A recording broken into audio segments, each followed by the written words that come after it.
오늘도 길이 없는 광야에서 말씀으로 우리를 신실하게 인도하시는 주님만 사모하며 나아가는 저녁 되기를 소망합니다. 주님 찬양하며 나아가도록 하겠습니다.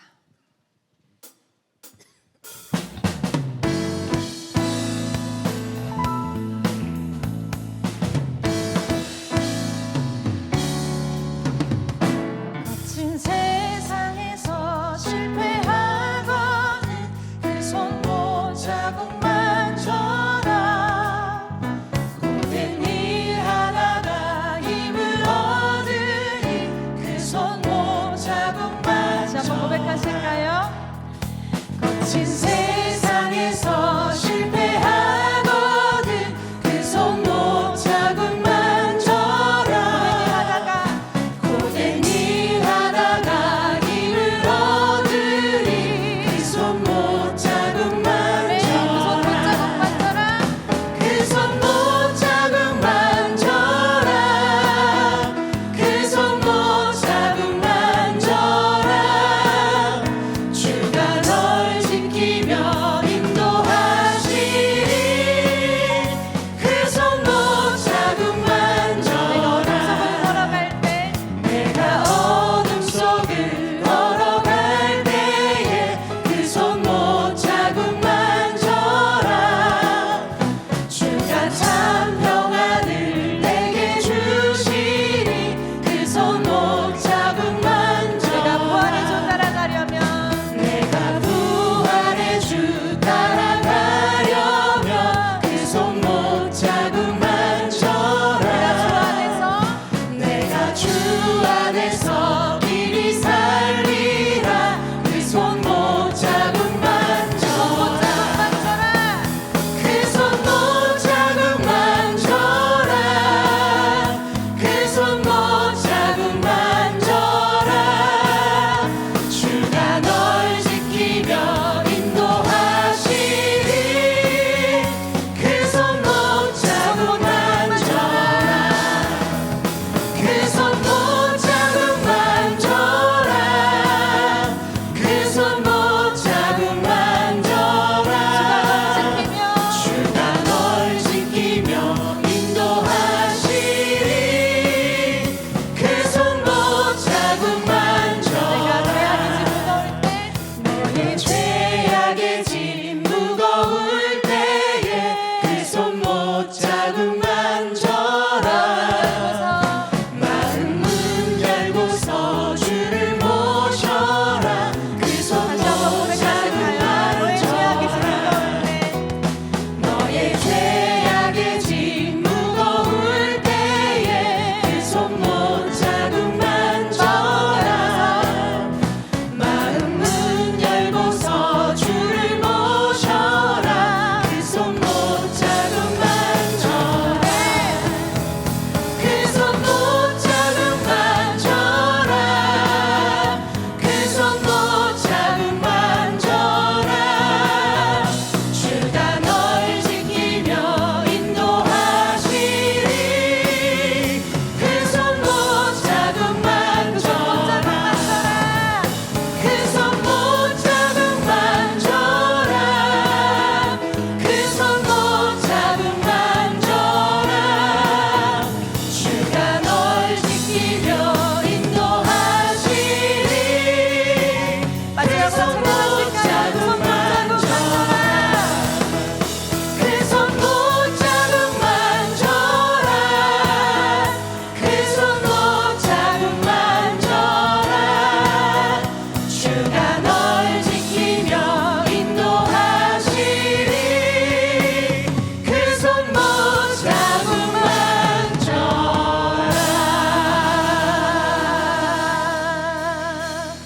네, 우리 주님 오늘도 우리를 인도하시는 주님이신 줄 믿습니다. 우리 주님께서 보이시는 길은 생명의 길인 줄 믿습니다. 이렇게 찬양하겠습니다.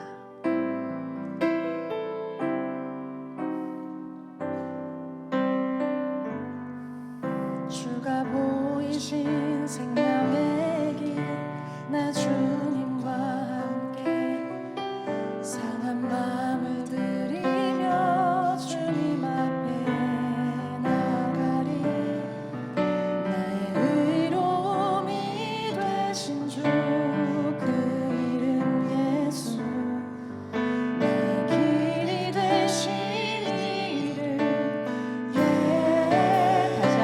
처음부터 고백하실까요? 주가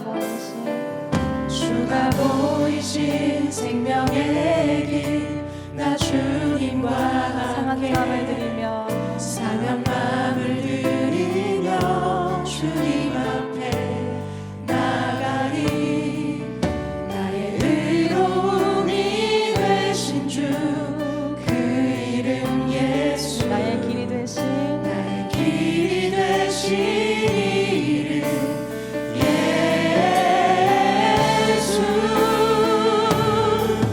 나의 길 오직 그가 아시나니.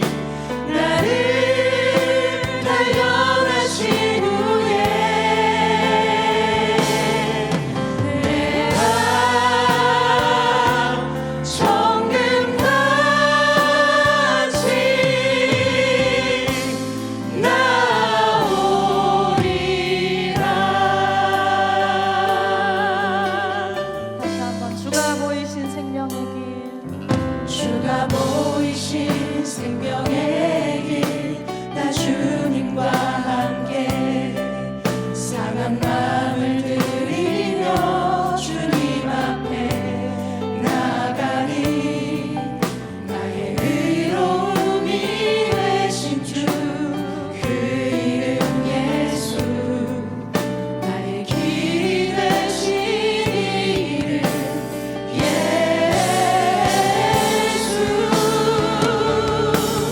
나의 길 오직 그가 아시나니. 나를 단련하신 후에 내가 정금같이 나오리. 나의 길 오직 그가 아시나니 나의 길 오직 그가 아시나니. 나를 단련하신 후에 내가 정금같이 나오리. 다시 한번 사모하는 마음을 가지고 나가실까요? 나의 길 오직 그가 아시나니. 나의 길 오직 그가 아시나니. 나를 단련하신 후에 내가 정금같이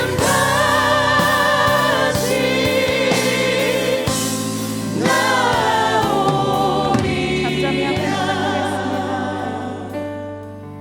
나의 길 오직 그가 아시나니. 나를 단련하신 후에 내가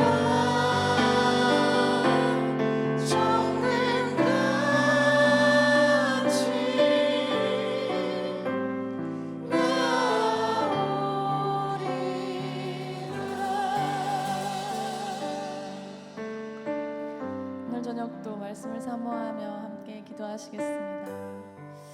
우리의 낙오섬을 아신다는 하나님께서 이 저녁도 우리의 심령을 감찰하시는 줄 믿습니다. 우리는 어지러이 걸어온 것 같지만 우리 주님께서 한 걸음 한 걸음 보고 계셨음을 이 시간 함께 기억했으면 좋겠습니다. 우리가 앞으로 걸어갈 길들도 주의 손 안에 있음을 함께 기억하며 다시 한번 믿음의 눈을 들어 함께 주님을 바라보는 저녁 되었으면 좋겠습니다. 광야의 길 한가운데 서서 우리를 인도하시는 하나님의 신실하심을 바라보기를 소망합니다. 오늘 이 저녁에도 우리에게 말씀하시는 하나님을 더욱더 사모하게 되기를 소망합니다. 이 시간에 주여 한번 크게 부르시고 기도하실 때에 주여 오늘 저녁도 나에게 말씀하여 주옵소서. 주여 오늘 저녁도 내가 주께 순종하겠나이다. 함께 주여 한번 크게 부르시고 함께 기도하시겠습니다. 기도하겠습니다. 주여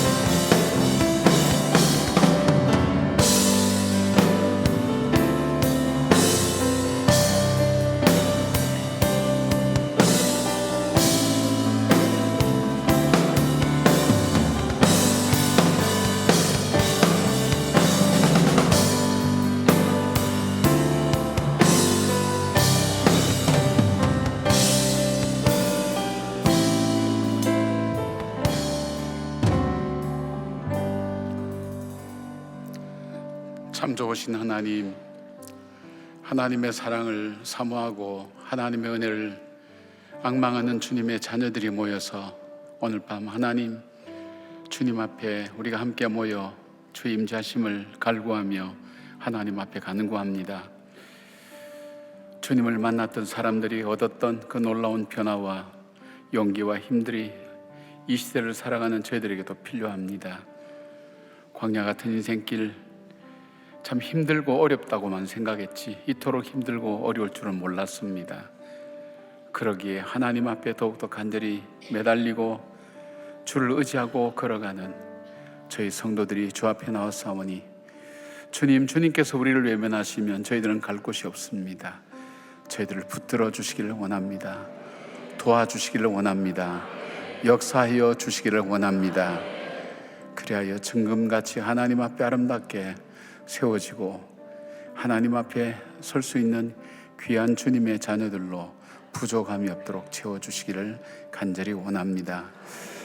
지난 하나님 이틀 동안 또 귀한 목사님을 통해서 그 삶 속에 함께 하셨던 그 하나님을 말씀을 통해서 증거하며 우리의 마음속에 하나님의 살아계심을 다시 한번 고백할 수 있도록 주님께서 역사해 주셨사오니 오늘 밤도 성령님 우리 마음을 어루만지시사 지치고 힘들고 죽을 자리에 있는 저희들 다시 일어나서 사명의 자리로 걸어갈 수 있도록 저희들을 붙들어 주시옵소서. 주의 음성을 듣게 하여 주시옵소서. 우리 말씀 전하시는 목사님의 능력과 은혜를 더하여 주시옵고 성령의 두루마리를 입혀 주셔서 앞으로 한국교회에 크고 존귀하고 아름답게 쓰임받는 귀한 종으로 함께하여 주시며 섬기는 미라클 오이교회의 하나님 귀한 성도님들과 더불어서 정말 아둘람굴에 하나님 다윗과 함께했던 400명의 용사들이 다윗의 왕조를 세우고 다시 회복시키는 놀라운 인물들로 하나님께서 역사 속에서 조명하여 주셨듯이 믿음으로 하나가 되고 하나님 어두운 시대를 헤쳐나가는 주님의 백성들로 주님 삼아 주시옵소서. 오늘도 주님 영광 받으시기를 원하옵고 예수님 이름으로 기도드리옵나이다. 아멘. 할렐루야. 시작이 있으면 끝이 있습니다. 우리 인생도 마찬가지일 것입니다. 그러나 시간이 흘러갈수록 우리 하나님께서는 우리에게 더 선명한 하나님의 뜻과 섭리를 또 보여주시고 또 우리의 삶을 풍성하게 그렇게 만들어 가실 겁니다. 그 믿음 가지고 오늘도 선택하시고 결단하셔서 저녁에 나오기로 결심한 여러분들이 대단한 분들입니다. 그래서 오늘 인사를 좀 대단하게 하겠습니다. 좌우에 있는 분들 보시면서 대단하십니다. 그렇게 좀 대단하십니다. 고맙습니다. 특별히 머리가 크신 분들은 상처를 받을 염려가 있으니까 조심스럽게 그렇게 인사하시면 좋을 것 같아요. 고맙습니다. 정말 귀한 결단하시고 나오셨습니다. 우리에게 정말 필요한 것은 은혜입니다. 다른 어떤 것보다도 은혜입니다. 우리 자녀 문제, 부부간의 문제, 또 직장의 문제, 내 인생의 문제도 은혜만 받으면 그 속에서 길들이 열려지고 보여지는데 모든 것이 다 만족하고 다 풍족하여도 은혜가 없으면 거기가 바로 지옥이 됩니다. 오늘 은혜를 사모해서 나온 여러분들 속에 정말 공고한 중에도 그 은혜의 강이 흘러서 여러분 삶 속에 더 풍성한 삶이 되기를 축복합니다.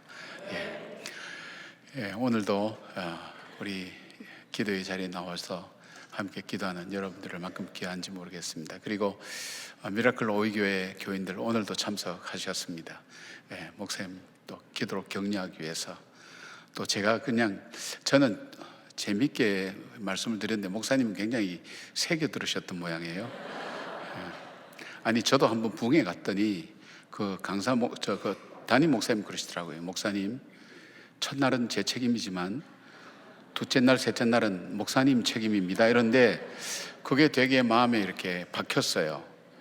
그래서 저도 한번 그 말을 썼더니 이렇게 영향받을 줄 몰랐어요.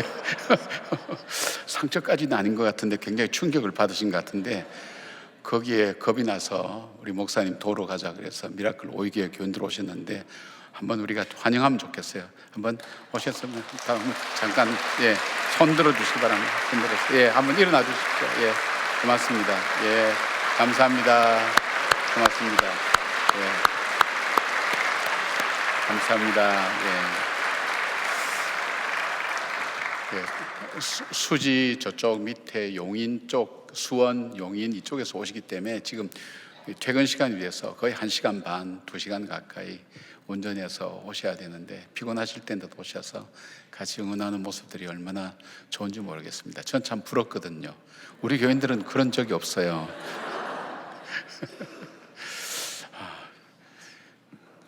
제가 너무 좋아가지고 어떻게 얘기해야 될지 모르겠어요. 너무 귀하고 고맙습니다. 감사합니다. 오늘 주신 하나님 말씀은 창세기 50장 15절부터 26절까지 다 같이 일어나셔서 교독하시겠습니다. 제가 먼저 하고 그 다음 여러분 같이 읽으시면 될 것 같습니다.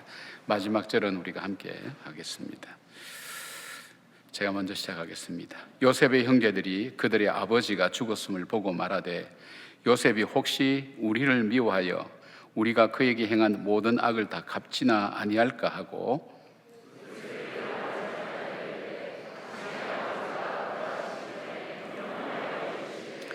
너희는 이같이 요셉에게 이르라. 내 형들이 내게 악을 행하였을지라도 이제 바라건대 그들의 허물과 죄를 용서하라 하셨나니 당신 아버지의 하나님의 종들인 우리 죄를 이제 용서하소서 하매 요셉이 그들이 그에게 하는 말을 들을 때에 울었더라.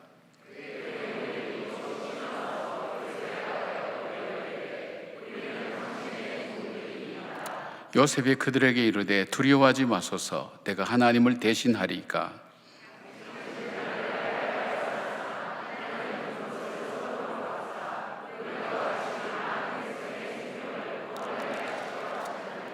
당신들은 두려워하지 마소서. 내가 당신들과 당신들의 자녀들을 기르리이다 하고 그들을 간곡한 말로 위로하였더라.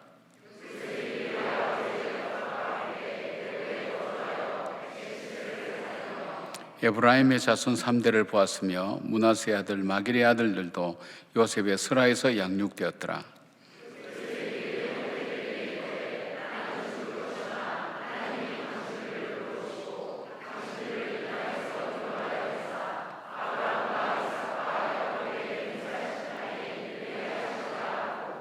요셉이 또 이스라엘 자손에게 맹세시켜 이르기를 하나님이 반드시 당신들을 돌보시리니 당신들은 여기서 내 해골을 메고 올라가겠다 하라 하였더라.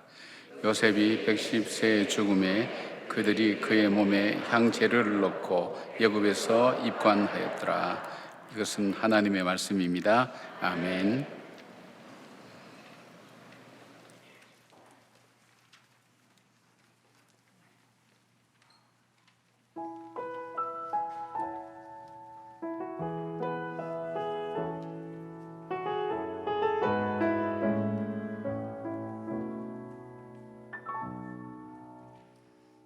이 세상을 살아가는 동안에 나의 입을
임마누엘 성가대 중심으로 했는데, 임마누엘 성가대는 정체성이 강한 그런 성가대입니다. 그래서 동안을 꼭 집어넣습니다.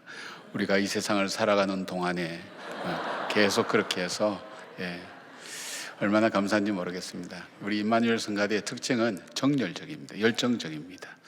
뭐든지 찬양할 때도 열심히 다해서 옆모습, 저는 옆모습을 보거든요.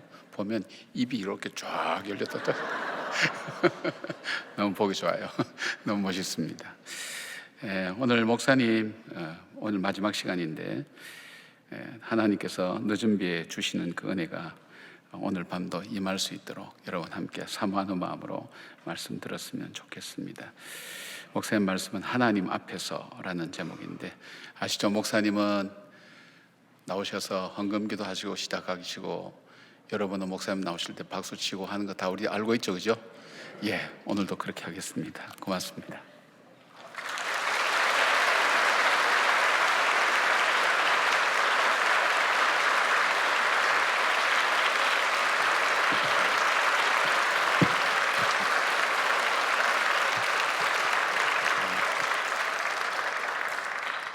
우리 기도하시겠습니다.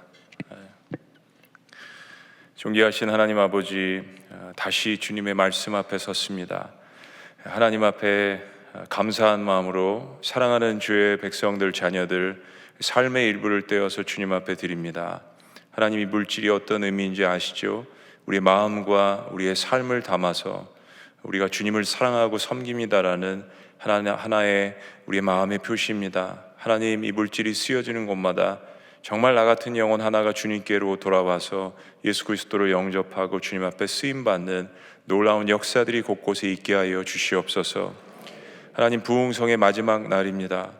3일 동안 하나님의 말씀을 갈망하고 또 기대하며 자신의 아픈 부분들을 가지고 와서 주님 앞에 토로하며 치료받기를 원하고, 또 새로운 삶을 살기를 원하며, 또 주님께서 주시는 비전을 붙들고 나아가기를 원하는 그 모든 마음들 가운데 주님께서 역사하여 주시옵소서.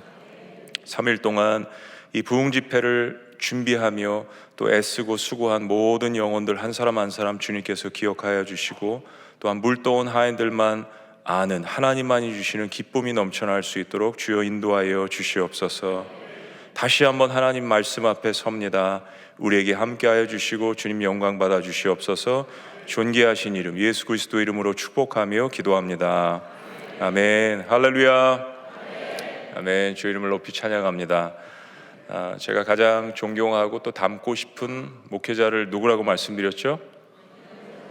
김영진 목사님이라고 말씀을 드렸는데, 그래서 실은 이 강단에 서는 것이 굉장히 두렵고 또 떨리는 그런 마음.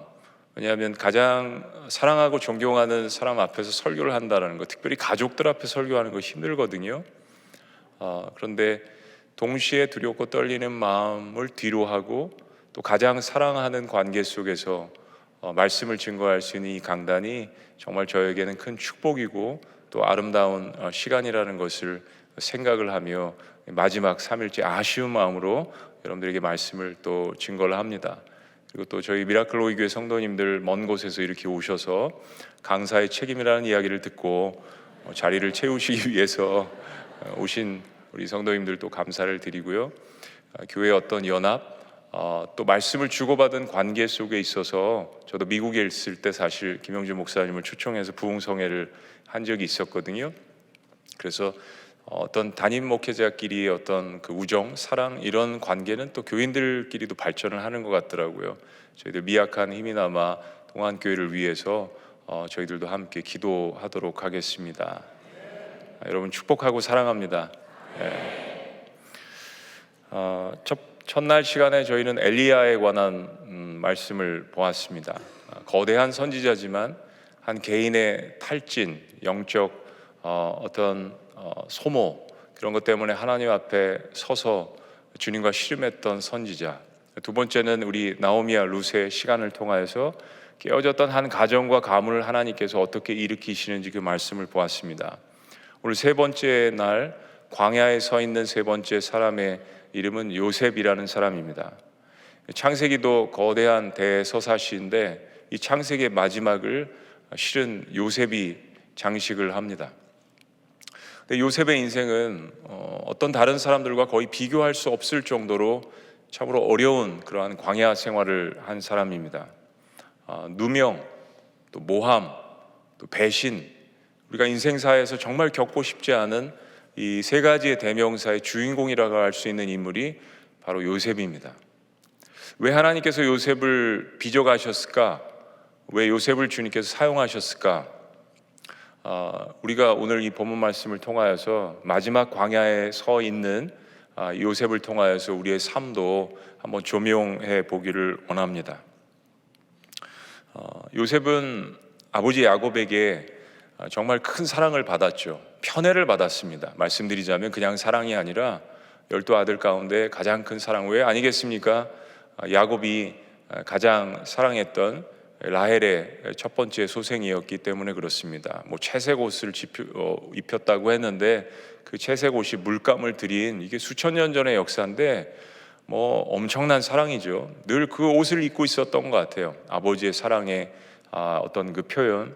그러니까 나머지 그 10 형제들이 베냐민 말고 10 형제들이 얼마나 이 야곱을 또 시기하고 질투하고 미워했겠습니까? 그런 연으로 인해서 요셉을 죽이려고 했고 구덩이에 가뒀고 결국 노예로 팔아버린 이 사건, 우리 그리스도인이라면 다 아는 그런 사건입니다. 근데 결국 요셉이 13년 후에 애굽의 국무총리가 되죠. 다시 이들이 흉년이라는 그러한 삶의 어려움 가운데에서 곡식을 찾아서 형제들이 이 애굽을 방문했을 때 애굽의 국무총리가 되었던 요셉을 만나지 않습니까? 22년 만에 실은 재회를 합니다. 22년 만에 자기를 죽이려고 했고 노예로 팔았던 형들을 만납니다. 만났을 때 요셉이 몇 가지 시험을 하죠. 그러나 용서합니다. 용서를 하고 이제 아버지 야곱이 거의 죽을 듯말듯 했던 것 같은데 다시 이 요셉을 보니까 힘이 나서 17년을 같이 삽니다. 그러니까 야곱 또한 파란만장한 인생인데 하나님께서 마지막에 이 17년은 이 야곱의 가문에 사건이 없었습니다. 그러니까 굉장히 평안한 시간이 22년 만에 다시 만나서 재회해서 17년을 평안한 삶 가운데에서 살아간 겁니다. 그리고 이제 창세기의 마지막 메시지를 하나님께서 우리에게 전해주십니다. 야곱이 죽었습니다. 그리고 어떤 일이 사건이 마지막으로 펼쳐질까요? 그게 바로 15절 말씀입니다. 우리 다시 한번 다 같이 한번 합독해 보시죠. 요셉의 시작. 요셉의 형제들이 그들의 아버지가 죽었음을 보고 말하되 요셉이 혹시 우리를 미워하여 우리가 그에게 행한 모든 악을 다 갚지나 아니할까 하고. 여러분 17년이란 시간이 지났어요. 요셉이 잘해줬습니다. 용서한다라는 그 말처럼 그대로 행했어요. 잘 살게 해주었고 고센 땅도 그렇고. 근데 오랜 시간이 지났는데 이 가해자들, 그들의 마음에는 이게 뭡니까? 안식이 없었다는 이야기입니다. 가해자인 형들에게는 실제적인 마음에 평안이 없었다라는 거예요. 아버지 야곱이 죽으면, 이 야곱이 130세가 넘어서 죽었으니까 언제 죽을지 몰랐던 거예요. 계속 그동안 형들은 불안했던 건데 정말 그날이 다가왔습니다. 아버지가 죽으면 그 다음에 우리는 어떻게 되는 거지? 그래도 양심이 살아있는 게 다행입니다. 우리가 행한 모든 악이라고 토로합니다. 그리고 형제들은 불안한 마음에 요셉에게 사람을 보내서 아버지 야곱이 죽기 전에 이런 유언을 했다라고 전합니다. 17절 말씀. 너희는 이같이 요셉에게 이르라 내 형들이 내게 악을 행하였을지라도 이제 바라건대 그들의 허물과 죄를 용서하라 하셨나니 당신 아버지 하나님의 종들인 우리 죄를 이제 용서하소서 하매 요셉이 그들이 그에게 하는 말을 들을 때 뭐라고요? 울었더라. 웃었더라가 아니라 울었더라입니다. 자, 사랑하는 여러분, 이 말이 사실인지 아닐지 확인할 길이 없습니다. 근데 정황상 야곱이라면 이런 이야기를 요셉을 불러서 직접 했겠죠. 근데 요셉은 들은 바가 없는 것 같아요. 그러니까 울었죠. 형들이 이런 이야기를 사실을 통해서 전달하는 이 과정을 듣고 요셉이 울었습니다. 성경에 하나님과 가까운 인물들이 유난히 눈물이 많았는데 요셉이 그랬습니다. 어제 저도 사실 설교자들은 감정 절제를 잘 해야 되거든요. 그런 면에서 저는 낙제생입니다. 설교할 때 가끔 눈물을 보입니다. 참으려고 하는데 잘 안 되는 것 같아요. 근데 성경을 보면 여러 인물들이 많이 울더라고요. 요셉은 눈물의 사람이었습니다. 요셉이 파란만장한 인생을 살았는데 요셉의 내러티브를 보면 요셉의 대사가 그렇게 많지는 않습니다. 마지막에 이제 많이 좀 등장을 하는데 이 많은 요셉의 감정들을 눈물로 많이 표현을 했습니다. 형들에게 배신을 당하고 구덩이에서 울부짖을 때, 성경이 자세히 얘기하진 않지만 뭐 뻔하죠. 살려달라고 얼마나 형들에게 울부짖었을까요? 피눈물이죠, 그건. 애굽의 국무총리가 되어서 식량을 구걸하고자 자신을 처음으로 찾아온 22년 만에 재회한 그 형들을 만났을 때 요셉은 울었습니다. 성경은 아주 단순하게 표현해요. 울었습니다. 아버지를 다시 만났을 때 정말 자신을 사랑해준, 물론 그 아버지의 편애 때문에 그런 어려움을 겪었지만 그래도 아버지가 자신을 사랑해준 그 아버지를 만났을 때 울었습니다. 그리고 아버지와 이 생에서 작별을 했을 때 또 울었어요. 그리고 창세기 요셉의 마지막 울음을 오늘 본문이 기록하고 있는데 형들이 불안에 떨면서 자신을 찾아왔을 때, 그리고 그 소식을 들었을 때 또 울었습니다. 그렇습니다, 여러분. 요셉은 울음의 사람입니다. 예전에, 아주 오래전에 공영방송에서 그 다큐멘터리를 한 적이 있는데 신이 인간에게 준 선물, 그리고 땡땡 치고 그 답이 뭐였냐면 눈물이었습니다. 신이 인간에게 준 선물. 왜냐하면 이 눈물이 갖고 있는 의미가 굉장히 큰 거예요. 우리가 갖고 있는 억울함, 우리가 갖고 있는 상처, 우리가 갖고 있는 고통, 고난, 이걸 표현하는데 이 눈물이 굉장히 중요한 역할을 한다는 것입니다. 눈물이 나오지 않으면 건강하지 않다라는 거예요. 마음이 메말라 있다라는 것입니다. 여러분, 우리가 그리스도인이 되었을 때, 특히 우리 남자분들, 저는 그런 고백 굉장히 많이 들었어요. 목사님, 제가 평생 눈물이 없는 사람입니다. 어떤 분은 제가 피눈물도 없는 사람입니다. 근데 목사님, 제가 왜 이렇게 예배만 들어오면 눈물이 나죠? 찬양 소리만 들으면 왜 이렇게 눈물이 나죠? 특별히 처음 예배 본당에 들어오신 분들, 하나님이란 존재도 잘 모르고 뭐 성령님은 알게 뭐예요? 예수 그리스도 잘 모르시는데 눈물을 흘리시는 분들을 많이 봅니다. 눈물은 하나님께서 우리 인간에게 주신 이 카타르시스, 우리의 감정을 표현할 수 있는 거예요. 성경은 요셉이 울었다라고 이야기합니다. 요셉은 울음의 사람이었어요. 그건 험한 세월을 살았지만 그에게 하나님의 은혜가 흐르고 있다라는 증거죠. 요셉의 이 마지막 울음에 어떤 의미가 담겨져 있을까요? 아마도 여러 가지 마음의 감정이 오갔을 것 같아요. 뭐 과거의 아픔의 상처가 다시 떠올라서 그랬을 수도 있을 것 같아요. 우리 이제 현대 사회에서 그런 용어를 사용하죠. 사실 상처라는 말도 그렇고 트라우마라는 말도 그렇고 과거에는 없었습니다.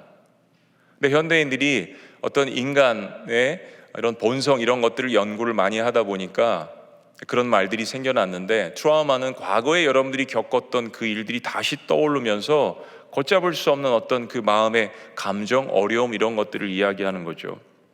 요셉이 형들을 계속 용서했을 것 같아요. 왜냐하면 볼 때마다 생각이 나는 거잖아요.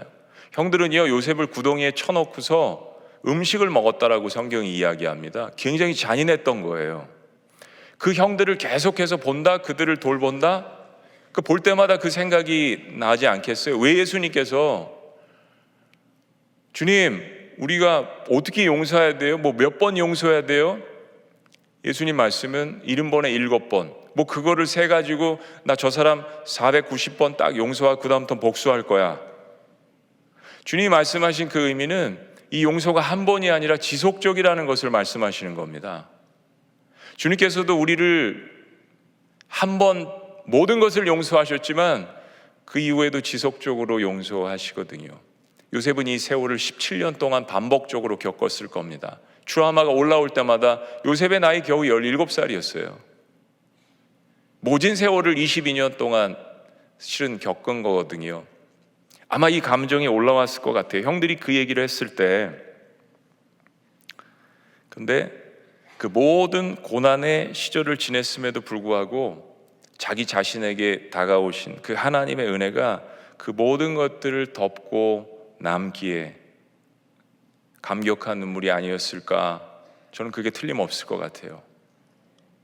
오늘 창세기 마지막 장의 요셉의 마지막 고백들이 그런 하나님의 은혜를 우리에게 설명하는 고백들입니다. 말씀드린 것처럼 배신, 누명, 억울함, 모함, 정말 말로 다할 수 없는 고난의 세월을 살아온 요셉입니다. 애굽의 국무총리가 되기까지 13년. 근데 그에게 있어서 도대체 하나님이란 분이 어떤 하나님이었기에, 요셉이 붙들었던 하나님이 어떤 하나님이었기에 형들을, 우리가 이 말씀 결론을 읽어버리셨지만 어떤 하나님을 붙들었기에 요셉이 그렇게 마음이 큰 사람이 될 수 있었을까? 이런 신앙관을 어떻게 갖고 있을 수 있었을까? 거대한 서사시를 쓰는 창세기가 마지막에 요셉의 이 용서의 이야기를 우리에게 다가옵니다. 그 첫째는 하나님을 인생의 주관자로 의지하고 살았던 사람이었습니다. 요셉의 형제들이 엎드려서 목숨을 살려달라고 애원합니다. 이 아버지 야곱을 닮은 거예요. 처음엔 사신들을 보내가지고 이렇게 했다라고 얘기를 해서 이제 요셉이 좀 생각을 할 수 있도록 형들이 만들어 놓고, 두 번째는 이제 자기들이 찾아갑니다. 이게 아버지 야곱을 닮은 거예요. 이런 모습들이. 18절 다 같이 시작. 그의 형들이 또 친히 와서 요셉의 앞에 엎드려 이르되 우리는 당신의 종들입니다. 이게 뭡니까? 철저히 나이로는 다 형들인데도 불구하고, 그죠? 요셉 앞에 우린 이제 우리의 목숨은 당신의 것입니다라는 이야기입니다. 뭐 절대 지존이잖아요. 애굽에서 바로가 할 수 있는 모든 일들을 지금 요셉이 하고 있는데 수족을 노릴 자가 요셉 앞에서 없는데 형들이라고 예외가 아니죠. 실은 배다른 형제들이잖아요. 베냐민 빼고. 요셉에게 어찌 보면 복수할 수 있는 기회가 다가왔습니다. 하나님이 주신 절대 기회, 17년 동안은 은혜를 베풀었으니까 490번 이제 용서했으니까 충분하니까 이제는 좀 벌을 내려볼까라고 생각할 수도 있었겠죠. 네, 아니었습니다. 요셉은 울음을 터뜨립니다. 그리고 요셉은 저와 여러분들의, 우리 모두의 귀를 의심하는 엄청난 선언을 합니다. 고백이 아니라 그냥 선언이에요. 19절 말씀 우리 다 같이요. 시작. 요셉이 그들에게 이르되 두려워하지 마소서, 내가 하나님을 대신하리이까. 내가 하나님을 대신하리이까. 창세기의 복음입니다. 형님들이 비록 나를 배신하고 나를 죽이려 했지만 형님들을 판단하고 형님들을 벌을 내리시는 분은 내가 아니라 우리 인생의 주관자이신 하나님이십니다라는 고백입니다. 사랑하는 여러분, 요셉이 그 모진 세월 속에서 극단적인 선택을 하지 않고 건강하게 살아남을 수 있었던 가장 중요한 대목입니다. 요셉은 어려서 형들에게 시기와 미움을 받았습니다. 말씀드린 것처럼 이건 절대적으로 아버지 야곱의 편애 때문에 일어난 사건이에요. 그러니까 참 자식들을 대할 때 부모의 어떤 이 사랑이 골고루 가야 되는 거, 이게 굉장히 중요한 겁니다. 요셉은 자만과 교만이 있었습니다. 아버지의 어떤 그 사랑을 등에 업고서 형들의 허물을 고자질하기를 즐겨했습니다. 여러분, 성경을 우리가 잘 보면서 우리 자녀들을 실은 가르쳐야 되는데요. 예전에는 그렇게 했던 그 설교도 제가 가끔 들었던 것 같아요. 요셉은 정말 훌륭한 사람이었다. 절대 아닙니다. 성경 말씀은 요셉의 인물을 표현할 때 계속해서 형들의 잘못을 아버지에게 고자질하는, 그게 요셉의 성품이었다라고 성경이 이야기를 합니다. 그게 높은 자존감, 잘못된 자존감으로 요셉이 갖고 있었어요.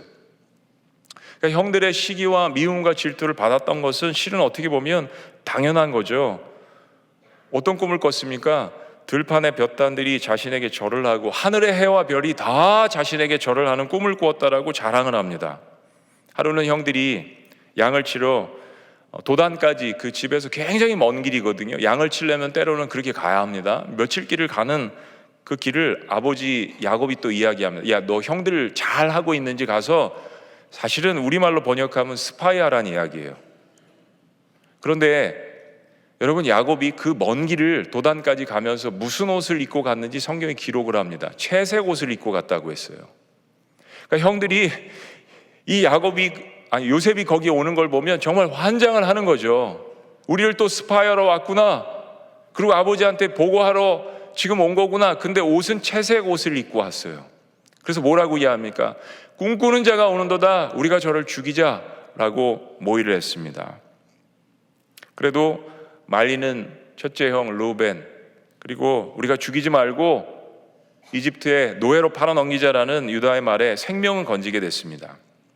근데 사랑하는 여러분, 이게 정당화되지는 않습니다. 그렇다고 해서 막내 동생을 죽이려 하고 노예로 팔아넘겼던 이 행동은 용서받기 힘든 행동입니다.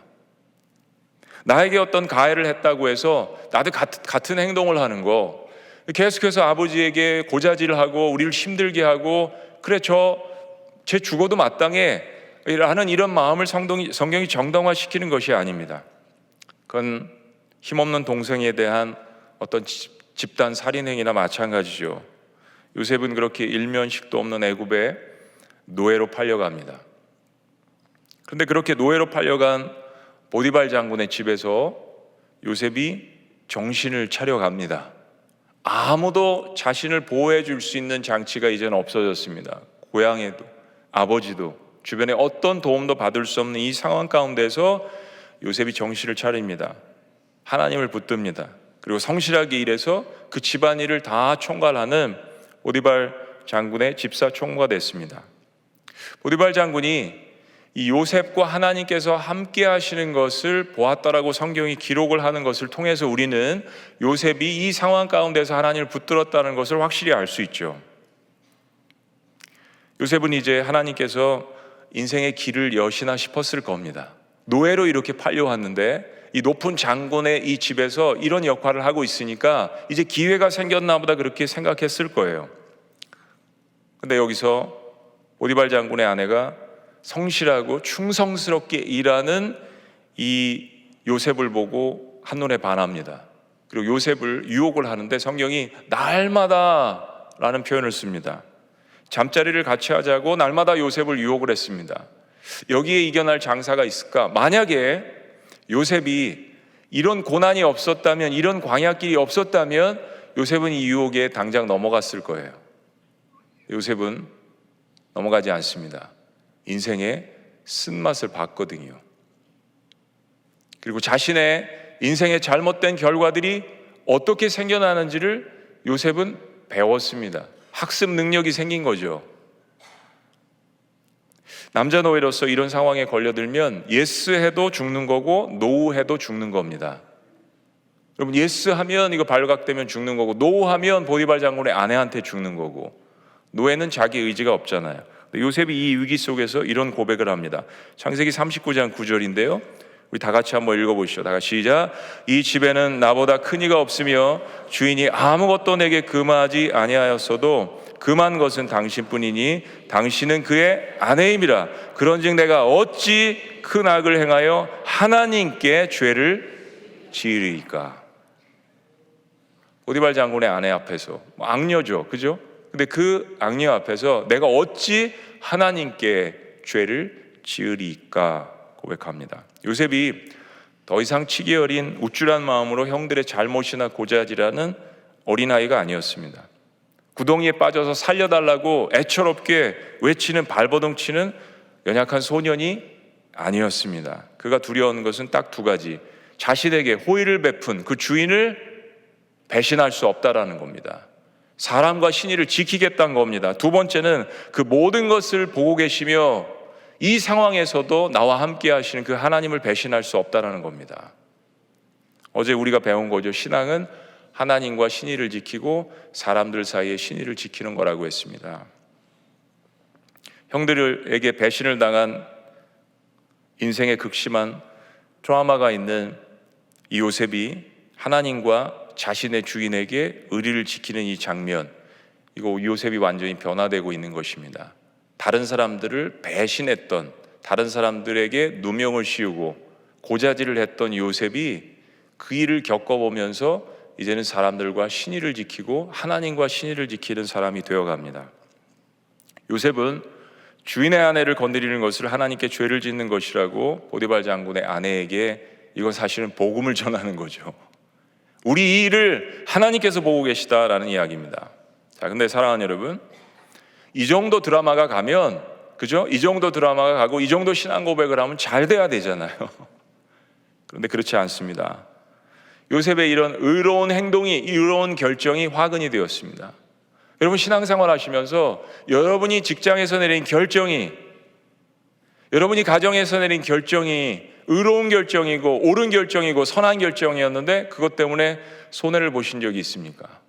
오히려 반대로 누명을 받게 되고 오히려 반대로 손가락질을 받게 되는 경우가 있습니까? 지금 요셉의 경우가 그렇습니다. 보디발 장군의 아내가 요셉을 유혹하려다 실패하자 오히려 뒤집어 씌우죠. 여러분, 하나님 앞에서 의로운 행위를 하려고 했던 요셉이, 주인과 신의를 지키려고 했던 요셉은 한순간에 주인 강간 미수범이 됐습니다.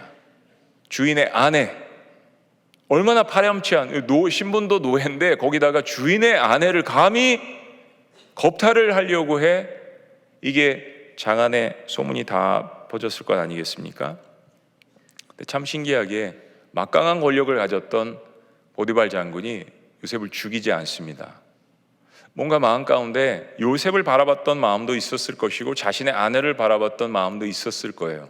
죽이지 않고 정치범 수용소에 놓습니다. 근데 거기서도 하나님께서 함께 하셔서 요셉이 감옥 일을 총괄하는 역할을 맡게 되잖아요. 근데 그러는 가운데 요셉이 술 맡은 관원장의 꿈을 해석해주고, 관원장은 요셉의 예언대로 풀려나서 바로왕 최측근으로 복직하게 됩니다. 자, 여러분 여기서 또다시 요셉이 술 맡은 관원장에게 한 이야기를 한번 들어보십니다. 우리 창세기 40장 14절과 15절에 있는 말씀입니다. 14절 당신 시작.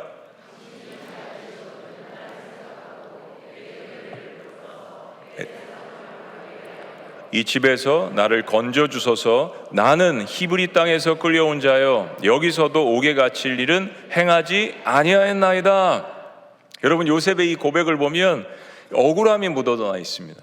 내가 이런 일을 행한 사람이 아니라는 거, 굉장한 이 억울함이 마음 가운데 있었더라는 것을 우리가 보게 됩니다. 아마 이런 시간을 통해서 자기가 형들을 고자질했을 때 이 형들의 마음도 요셉이 많이 이해했을 것 같아요. 형들이 얼마나 억울했을까. 실은 우리가 인생 가운데 우리가 어떤 고난을 당하면 하나님 안에 있는 사람들은 상대방의 마음에 대해서도 좀 더 이해하게 됩니다. 우리가 겪는 고난이 그냥 고통뿐이 아닙니다. 사물을 이해하게 되고 상황을 이해하게 되고 사람들을 이해하게 되고 끝내는 정말 부족한 인간이고 죄를 짓는 우리 인간인데 주님은 십자가에서 얼마나 고통스러우셨을까. 여러분, 죄인인 인간이 하나님은 얼마나 고통스러우셨을까라는 것을 우리의 고난 가운데 우리가 생각을 해보는 거, 그럼 더 이상 이 고난이 이게 정말 저주인가? 이 고난이 정말 실패인가? 이게 정말 생각해 볼 문제죠. 요셉은 자신의 억울함을 통해서 분명히 형들의 억울함도 생각해 봤을 것입니다. 자, 그런데도 요셉의 인생은 아직 풀리지 않습니다. 계속 꼬이기만 합니다. 술 맡은 관원장이 다시 권세를 회복할 때 요셉을 구원해 준다라는 약속을 잊어버립니다. 왜 하나님은 계속해서 광야를 있게 하실까? 이 정도면 좀 사막이 끝날 만도 한데, 이 정도면 좀 물을 주셔야 하는데, 이 정도면 경제가 풀려야 하는데, 이 정도면 좀 하나님, 아니 30-40년 동안 이렇게 아프게 살았는데 마지막 5년이라도 하나님, 이런 마음이 요셉이 들었겠죠. 여러분, 성경은 표현은 하지 않습니다. 결국 요셉이 2년이란 시간을 감옥에서 더 보내게 됩니다. 이럴 수가 있습니까, 여러분? 이렇게 좋은 일을 계속 하는데요, 요셉의 인생을 이렇게 살펴보면 옷으로 한번 표현해 볼 수 있을 것 같아요. 채색 옷에서 구덩이에 들어갈 때 벌거벗은 몸으로, 벌거벗겨진 몸에 이제는 노예의 옷으로, 그리고 노예 옷에서 이제는 몇 년간 죄수복으로 갈아입습니다. 계속 바닥으로 떨어지는 것 같아요. 하나님을 붙들면 붙들수록, 물론 마지막에 왕들이 입는 세마포 옷이 남아있긴 합니다. 근데 그걸 우리는 알 길이 없잖아요. 무려 13년의 세월입니다. 노예로, 죄수로. 근데 상황이 이런데도 요셉이 좌절하지 않고 하나님의 시간을 기다립니다. 물론 우리가 많이 이야기하는 것처럼 정치범 수용소예요. 여기서 2년 동안 애굽에 돌아가는 모든 경제, 정치, 문화 이런 것에 대해서 요셉이 학습을 했겠죠. 그리고 당장 국무총리가 되어서 그런 일들을 할 수 있는 일들을 하나님께서 다 계획해 놓으신 겁니다. 그러나 그런 상황들보다 훨씬 더 중요한 우리가 붙들어야 하는 사실이 있습니다. 그게 뭐냐면 코람데오라는 말입니다. In the presence of God, 하나님 앞에서, 하나님 면전에서라는 뜻입니다. 하나님께서 항상 나를 보고 계신다는 의식 속에서 사람 앞이 아니라 하나님 앞에서 정직하고 진실하게 삶의 모든 영역에서 하나님 앞에서 살아간다는 이 태도를 요셉은 13년 동안 죄수복을 입고서라도, 노예복을 입고서라도 구덩이에 빠져 쓰는 그 순간부터 요셉은 13년 동안 내가 하나님 앞에서 어찌 죄를 범할 수 있겠습니까? 라는 고백으로 살아왔어요. 어떻게 그럴 수 있었을까요? 어떻게 그 모진 세월 속에서 그럴 수 있었을까요? 답은 딱 한 가지입니다. 요셉은 극심한 고난의 광야에서 자신의 인생의 주관자로 하나님을 붙들었기 때문입니다. 나오미와 루색에 있었던 모든 안전장치가 사라졌을 때 나오미의 인생의 주관은 확실하게 하나님으로 바뀌었던 것처럼 요셉에게 있었던 야곱이라는 안전장치가 13년 동안 사라졌을 때 요셉은 하나님만 꽉 붙들 수밖에 없었습니다. 내가 최선을 다해서 살고 내 주변에 좋은 사람들이 있다고 해서 내 인생이 꼭 성공하는 거 아닙니다. 반대로 생각하시면 나를 파괴하려고, 나를 모함하고, 나를 시기하고 질투하고 그런 사람들이 들끓고 주변에 도움의 손길이 없다고 해서 내 인생이 파괴되거나 내 인생이 끝나는 것도 아니라는 겁니다. 이게 타고난 운명론을 이야기하는 게 아닙니다. 내가 인생의 주체가 아니니까 회의주의나 허무주의로 빠지자는 것도 아닙니다. 오히려 그 반대입니다. 내 인생의 주관자가 누구신지를 분명히 깨닫고 인생을 그분과 함께 개척해 나가는 것이 정말 중요한 신앙관입니다. 하나님께서 지금 그것을 지켜보고 계십니다. 때와 기회는 하나님이 주십니다. 여러분은 지금 인생의 주관자이신 하나님 앞에 서 계십니까? 내가 어찌하여 여기 있느냐? 하나님께서 엘리야에게 하셨던 그 질문, 내 앞에 서 있느냐? 엘리야가 하나님을 보여달라고 그렇게 마음 가운데 소원을 했었겠죠. 그래서 하나님께서 엘리야 앞을 지나가시잖아요. 지나가신 후에도 또 질문하십니다. 내가 어찌하여 여기 있느냐? 그렇습니다. 우리 모두는 하나님 앞에 서 있습니다. 어떤 순간이든지. 요셉은 그걸 깨달았습니다. 두 번째 요셉의 신앙과는요, 악을 선으로 바꾸시는 하나님을 붙들었습니다. 악을 선으로 바꾸실 수 있는 분이다. 오늘 이 최악의 상황이 끝이 아니라는 것을 잘 알고 있었습니다. 그 배신도, 그 누명도, 그 억울함도 끝이 아니라는 거. 20절 말씀, 당신들은 나를 헤아려 하였으나 하나님은 그것을 선으로 바꾸사 오늘과 같이 많은 백성의 생명을 구원하게 하시려 하셨나니. 이 창세기 50장의 고백이잖아요. 그런데 17년 전에 처음 형들을 만났을 때 창세기 45장에 요셉이 했던 고백과 똑같습니다. 마음이 변하지 않았어요. 하나님 앞에서.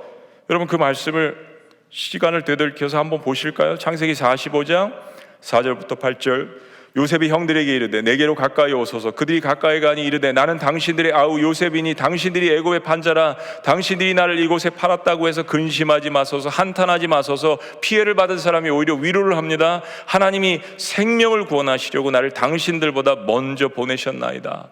어떻게 가해자들에게 이런 고백을 할 수 있죠? 이 땅에 2년 동안 흉년이 들었으나 오직 5년은 밭갈이도 못하고 추수도 못할지라 13년 동안 그런 생활을 했고 7년의 풍년의 시간이 지났고 이제 2년 흉년의 시간이 지나니까 22년이 지난 시점에서 만났다는 걸 성경이 이야기하는 거예요. 그리고 이렇게 이야기합니다. 7절, 하나님이 큰 구원으로 당신들의 생명을 보존하고 당신들의 후손을 세상에 두시려고. 아니 후손들까지 걱정해줘요. 나를 당신들보다 먼저 보내셨나니 그런즉 나를 이리로 보내니는 당신들이 아니요, 나를 팔아서 나를 구덩이에 쳐넣고 나를 이집트의 상인들에게 팔아넘긴 당신들이 아니요 하나님이시라. 하나님이 나를 바로에게 아버지로 삼으시고 그 온 집의 주로 삼으시며 바로 영적으로 바로 위에 있다라는 고백까지 합니다. 애굽 온 땅의 통치자로 나를 하나님께서 삼으시지 않았습니까? 자신을 배신하고 죽이려고 하고 노예로 팔아넘긴 형제들, 그것도 가족들입니다. 피 한 방울 섞이지 않은 그런 사람들이 아니라 적어도 배다른 형제들, 아버지의 피가 섞인 가족들 앞에서 여러분 이런 고백을 할 수 있을까요? 왜 창세기 마지막에 하나님께서 이 메시지를 우리에게 주시는 거죠? 요셉은 엄청난 고난의 세월 가운데서도 하나님께서 자신의 인생의 주관자이신 것을 깊이 깨달았습니다. 그때 그는 계속된 최악의 상황에서도 하나님께서 선하신 분인 것을 깨달았어요. 저는 미국에서 이제 목회를 하면서 아이들에게 이제 가끔 설교를 했습니다. 제가 미국에서 목회를 하면서 가장 크게 교회 행사 중에 가장 큰 사역은 그 주일학교 여름성경학교였습니다. 여름성경학교에 아이들이 많게는 한 400명 정도 오고 가족들까지 또 10개 이상의 다민족들이 다 모여가지고 잔치를 합니다. 그때마다 빼놓지 않고 제가 늘 했던 그 한 문장이 있습니다. 그게 뭐냐면 God is good, 하나님은 선하십니다. All the time, 항상 선하십니다. 이 이야기를 아이들에게 처음 설교 시간에 그리고 마지막 끝날 때마다 늘 외쳤습니다. 왜냐하면 그 아이들의 인생 가운데 요셉처럼 야곱처럼 그런 일들을 겪게 될 것이거든요. 그런데 하나님이 선하십니다라는 부분만 붙들면 우린 넘어질 수 있습니다. 하나님은 선하신데 항상 선하신가라는 것을 고난 가운데 반드시 질문하게 되어 있습니다. 그 고난은 내 허물과 내 죄 때문에 들어간 광야도 있을 거예요. 아니면 내 고난이 내 죄와 허물 실수가 아닌 타의에 의해서 들어간 고난도 있을 거예요. 욥의 경우에는 그랬죠. 때로는 우리가 광야에 들어가면 이 두 가지가 분간이 안 될 때가 너무 많습니다. 그리고 인간은 본질적으로 내 죄를 생각하지 않을 때가 많거든요. 근데 어떤 이유였던 우리는 광야 가운데에서 하나님의 선하심을 생각하는데 어떤 상황 가운데서도 항상 하나님께서 선하신가를 우리는 진지하게 질문하게 됩니다. 바로 요셉이 그걸 붙들었던 거죠. 형들이 자신을 배신한 것도, 보디발 장군의 아내가 씌운 누명도, 술 맡은 관원장의 배은망덕함도 인간의 눈으로 보기에는 이게 다 악이고 절망이잖아요. 여러분, 우리가 힘든 게, 고난 가운데 우리가 힘든 게 뭐냐면 이 상황을 저와 여러분들이 컨트롤할 수 없다라는 겁니다. 우리 스스로가 컨트롤할 수가 없어요. 요셉은 이걸 붙들었습니다. 자신의 마음을 하나님 앞에 집중하는 법을 배우고 있었습니다. 요셉은 형들에게 당신들은 내 삶에 악을 행했지만 하나님은 그것을 선으로 바꾸어 주셨다라고 고백을 합니다. 이거는 고난의 한복판에서는 실은 깨닫기가 쉽지 않습니다. 고통스러운 시간의 연속일 수 있습니다. 그런데 요셉은 그 상황과 사람들이 자신을 파멸시킬 수 없다라는 진리를 깨달았습니다. 여러분, 이거 굉장히 중요합니다. 여러분을 힘들게 하는 사람들, 힘들게 하는 상황이 여러분들을 궁극적으로 파멸시킬 수 없습니다. 우리는 우리 인생의 큰 그림을 모릅니다. 저와 여러분들이 인생의 주관자가 아니기 때문이죠. 근데 중요한 성경의 진리는 하나님은 선하신데 항상 선하신 분, 얼마나 선하시냐, 하나님의 아들을 죽기까지 나를 위해서, 광야에 서 있는 나를 위해서, 그게 내 죄 때문이든지 주변의 환경 때문이든지 여러 사람들 때문이든지 그 모든 것들을 포함해서 하나님께서는 나를 위해서 하나님의 가장 선하신 사랑하는 아들을 저와 여러분들을 위해서 희생시키실 정도로 그 최선의 선을 우리에게 보여주셨잖아요. 특별히 하나님을 신뢰하는 백성들에게 하나님은요, 악한 상황이라도 선한 것으로 바꾸시는 전능하신 하나님이십니다. 저와 여러분들은 이 두 가지 진리를 붙들었기 때문에 여기까지 왔고, 그래서 우리의 인생을 포기하지 않고 우리의 주관자이신 하나님을 이처럼 오늘처럼 예배할 수 있는 것을 믿으시기를 주의 이름으로 축원합니다. 마지막 세 번째, 요셉이 경험한 하나님은 자신의 약속을 성취하시는 하나님을 신뢰하는 것입니다. 하나님이 약속하신 것은 변개하시지 않습니다. 반드시 그 약속을, 언약을 지켜나가십니다. 하나님께서 이스라엘 백성들과 언약을 하실 때는 거의 일방적인 언약이었죠. 왜냐하면 이스라엘 백성들은 하나님 앞에 사랑을 받을 만한 존재가 아니었습니다. 근데 하나님께서는 그냥 택하셔서 너는 내 것이니 하고 백성을 삼아버리신 거죠. 그리고 내가 너를 떠나지 아니하리라는 언약을 시내산에서 맺으시면서 피로써 맺으셨습니다. 선을 쫙 그시고 이스라엘 백성들과 하나님 그리고 모세 그리고 거기에 하나님께서 피를 부으셨습니다. 피로써 하나님께서 맹세하신 거예요. 이스라엘 백성들을 결코 떠나거나 버리지 아니하신다는 그 하나님의 약속. 하나님께서 우리에게 처음 다가오셨을 때, 우리에게 구원이라는 역사를 우리에게 주셨을 때는 우리가 무엇이 잘나서 우리의 어떤 업적이나 우리의 의로서 내가 다른 사람들보다 좀 더 나은 기준 때문에 하나님께서 나를 택하신 것이 아니라 일방적으로 하나님께서 하나님의 아들을 통하여서 나에게 다가오신 은혜를 주신 것인데, 그 은혜는 나의 업적 때문에 쌓은 것이 아니라 결코 무너지지가 않는 이유가 있습니다. 바로 하나님의 아들이신 예수 그리스도를 통하여서 우리를 자녀 삼아 주셨기 때문입니다. 그래서 그 언약은 변치 않는 언약입니다. 요셉은 형들을 위로합니다. 단순히 말이 아닌 구체적인 계획도 이야기합니다. 21절, 당신들은 두려워하지 마소서, 내가 당신들과 당신들의 자녀를 기르리이다 하고 그들을 간곡한 말로 위로하였더라. 원수의 자녀들을 키우고 은혜를 베푸. 22절, 요셉이 그의 아버지의 가족과 함께 애굽에 거주하여 110세를 살며 에브라임의 자손 3대를 보았으며 므낫세의 아들 마길의 아들도 요셉의 스라에서 양육되었더라. 요셉도 복수하지 않고 오히려 자신을 죽이려고 했던 형들뿐만이 아니라 가족들, 자녀들을 끝까지 돌보겠다라고 약속을 합니다. 우리 한국교회 자랑이라면 손양원 목사님이시죠. 자신의 아들들을 죽인 그 공산당원 그 청년 아들 입양을 하셨습니다. 입양을 해서 키울 때마다 무슨 생각이 들었겠어요? 그 가족들이 자신의 오빠를 죽인, 내 아들을 죽인 그 원수를 보면서 키워내는 그 심장이 여러분 어떤 심정이었을 것 같으세요? 그 손양원 목사님이 입양을 하셨던 그 아드님이 손양원 목사님의 그 박물관, 기념관을 운영을 하셨습니다. 그래서 그 목사님으로부터 많은 이야기를 들었습니다.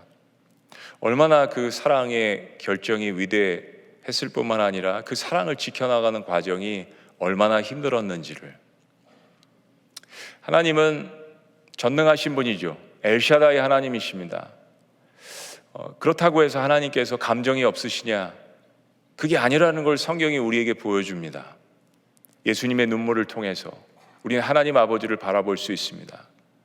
하나님의 자녀들을 위한 그 하나님의 사랑, 끊임없는 그 헤세드의 그 은혜, 하나님께서 우리에게 베풀어 주시는 그 엄청난 사랑, 어떻게 보면 빗나간 자녀들 정도가 아니라 하나님과 원수된 그러한 자녀들을 주님께서 예수 그리스도를 통하여서 입양하시고 은혜를 베푸시는 거잖아요.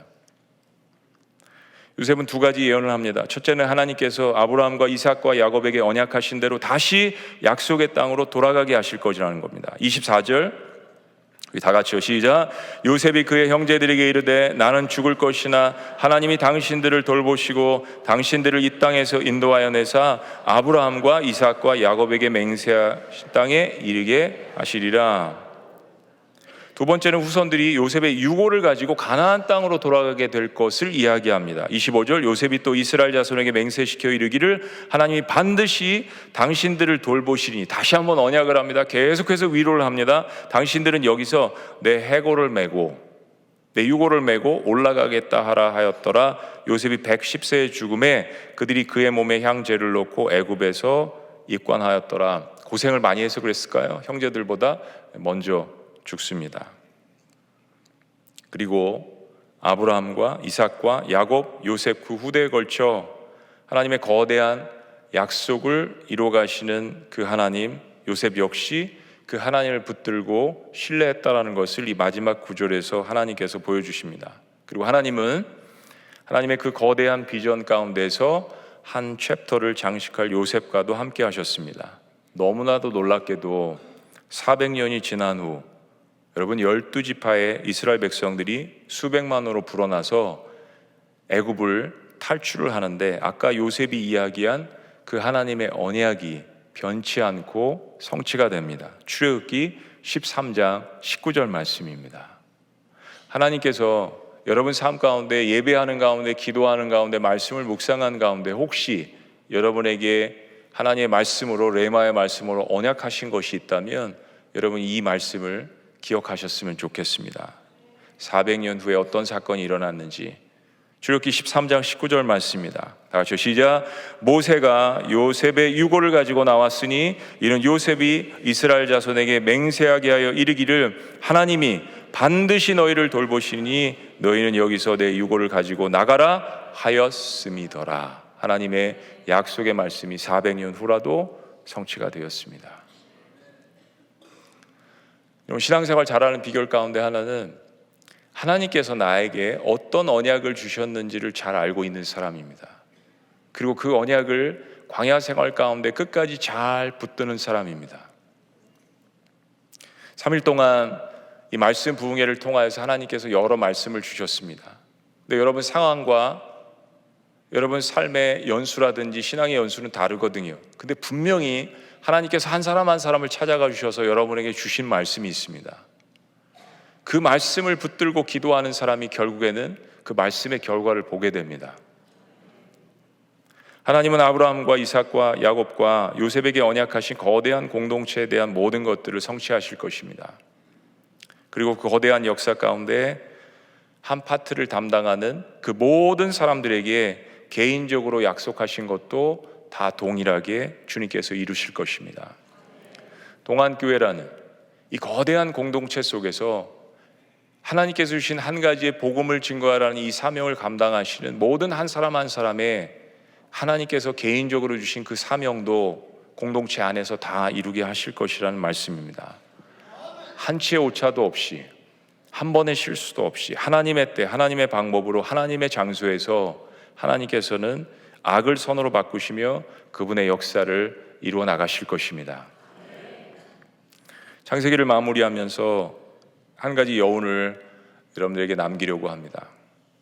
요셉이 애굽의 국무총리가 되어서 나는 새도 정말 떨어뜨리는 막강한 권한을 가졌는데, 여러분 왜 이 생각 안 해보셨어요?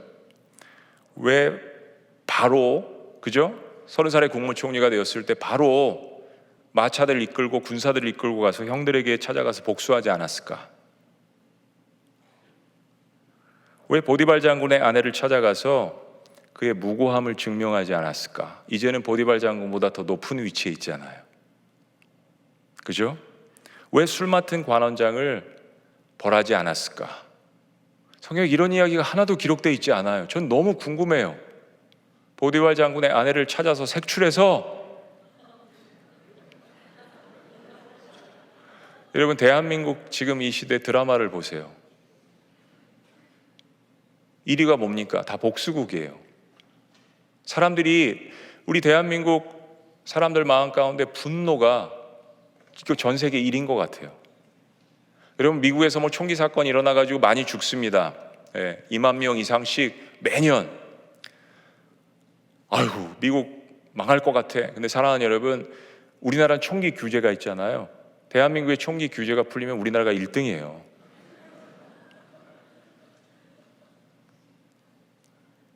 여러분 이거 생각해 보셔야 합니다. 그 막강한 권한을 가졌어요. 이제 다 복수할 수 있습니다. 다 찾아가서. 아니 이게 말이 돼요? 그렇게 꿈을 해몽을 해주고 복직이 됐는데 2년 동안 잊어버린다는 게 상식적으로 말이 안 되잖아요, 여러분.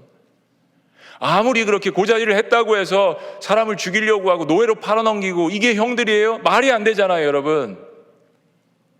왜 요셉은 그 막강한 권한을 가지고 찾아가지 않았을까요? 다른 건 다 제하고 아버지 보고 싶었을 것 같아요. 아버지 저 이제 안 죽었어요. 아버지 저 이집트를 다스리는 사람이에요. 흉년이고 뭐고 제가 다 정치해서 이집트에 이만큼 풍성한 먹을 곡식이 있어요. 아버지 제가 평생 누리게 해드릴게요.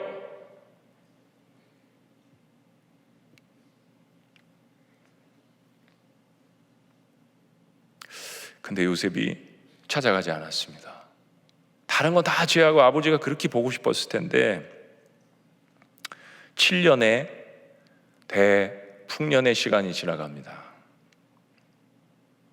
그리고 대기근 2년이 지나갈 무렵 형들이 먼저 찾아왔습니다. 요셉이 찾아간 게 아니라. 요셉이 7년의 대풍년의 시간에 무슨 생각을 했을까요?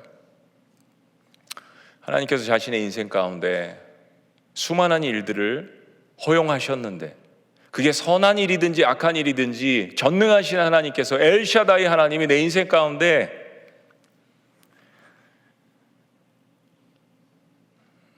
이런 일들을 허용을 하시는 하나님, 여전히 내 인생의 주어가 하나님, 근데 한 번도 자신을 떠나지 않으신 그 하나님을 7년 동안 마음껏 찬양하는 시간을 가졌을 것 같아요. 근데 그래도 그런 시간이 필요했을 거예요.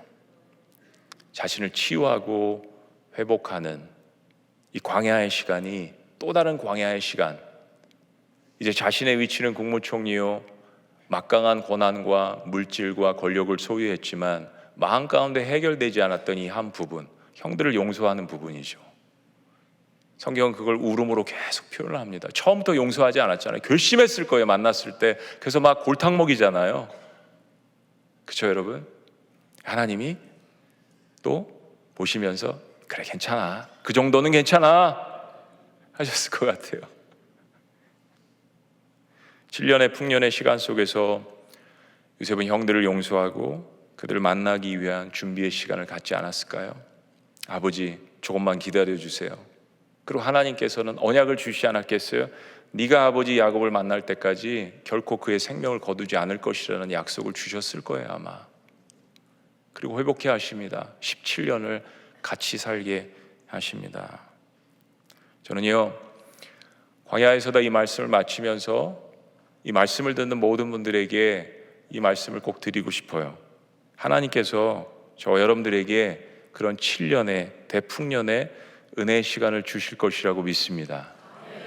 그래야 우리의 시간에 과거에 닥쳤던 그 흉년의 시간도 치료가 되고 앞으로 닥칠 대환란의 그러한 흉년의 시간들도 이겨낼 수 있는 그 하나님의 주권의 능력, 하나님의 은혜, 하나님의 살아계신 말씀, 우리가 상상할 수 없는 구덩이에서 건져내어 주시고 광야의 길을 걷게 하시며 감옥에 있을지라도 노예복을 입었을지라도 그 어떤 곳에서도 그 엄청난 시간들을 이겨낼 수 있는 그 하나님의 전능하심, 우리가 광야에서 그것만 소유한다면 우리 하나님의 백성으로서 능 이기고 승리하실 수 있을 줄로 믿습니다. 광야는 우리가 어떤 것도 할 수 없는 장소이기 때문에 때로는 만나와 메추라기로 먹여주십니다. 그리고 하나님은 상상할 수 없는 방법으로 불기둥과 구름기둥으로 인도하세요. 사랑하는 여러분, 그거 아시죠? 광야의 시간이 끝나고 가나안 땅에 들어갔을 때는 불기둥도 없어요. 나를 인도했던 구름기둥도 사라집니다. 매일 먹여주셨던 만나와 메추라기도 없어요. 광야가 축복인지, 가나안 땅에 들어갔는데 하나님을 배역하고 불순종한 것이 축복인지, 오늘 이 말씀을 맺으면서 오늘은 마지막 이 시간에 교회 공동체를 위해서 한 번 더 기도하고 또 나라와 민족을 위해서도 기도하는 시간을 가졌으면 좋겠습니다. 그 이유가 뭐냐 하면 요셉의 이야기는 요셉의 이야기에서 끝나지 않고 말씀드리신 것처럼 야곱의 이 70인이 거대한 민족을 이루게 됩니다. 하나님의 백성을 이루게 되죠. 광야를 통과한 하나님의 백성들, 하나님께서 한반도를 축복하셨습니다. 100여 년 전에 1907년에 지금 북한이지만 평양에 대부흥운동이 일어났죠. 장대현 교회, 산정현 교회, 원산의 부흥, 대한민국 전국에 100만인의 영혼들을 구원하자라는 캐치프레이즈로 우리의 선조들은 복음을 증거했습니다. 북녘 땅을 위해서도 기도하고 남한 땅을 위해서도 기도하는 그 요셉의 마음, 정말 하나님을 두려워하고 정말 하나님을 섬길 수 있는 그러한 정치자들이 하나님 이 땅에 나올 수 있도록 주여 함께하여 주시옵소서. 이스라엘이 위기에 처했을 때 이스라엘 구원한 사람들을 보면 다 외부에 있었습니다. 광야를 다 통과한 사람들이요, 에스더, 느헤미야, 요셉, 거의 대부분이 광야를 통과한 외부에 있었던 사람들입니다. 우리 그리스도인들은 어떻게 보면 역사의 중심에 서 있지는 않습니다.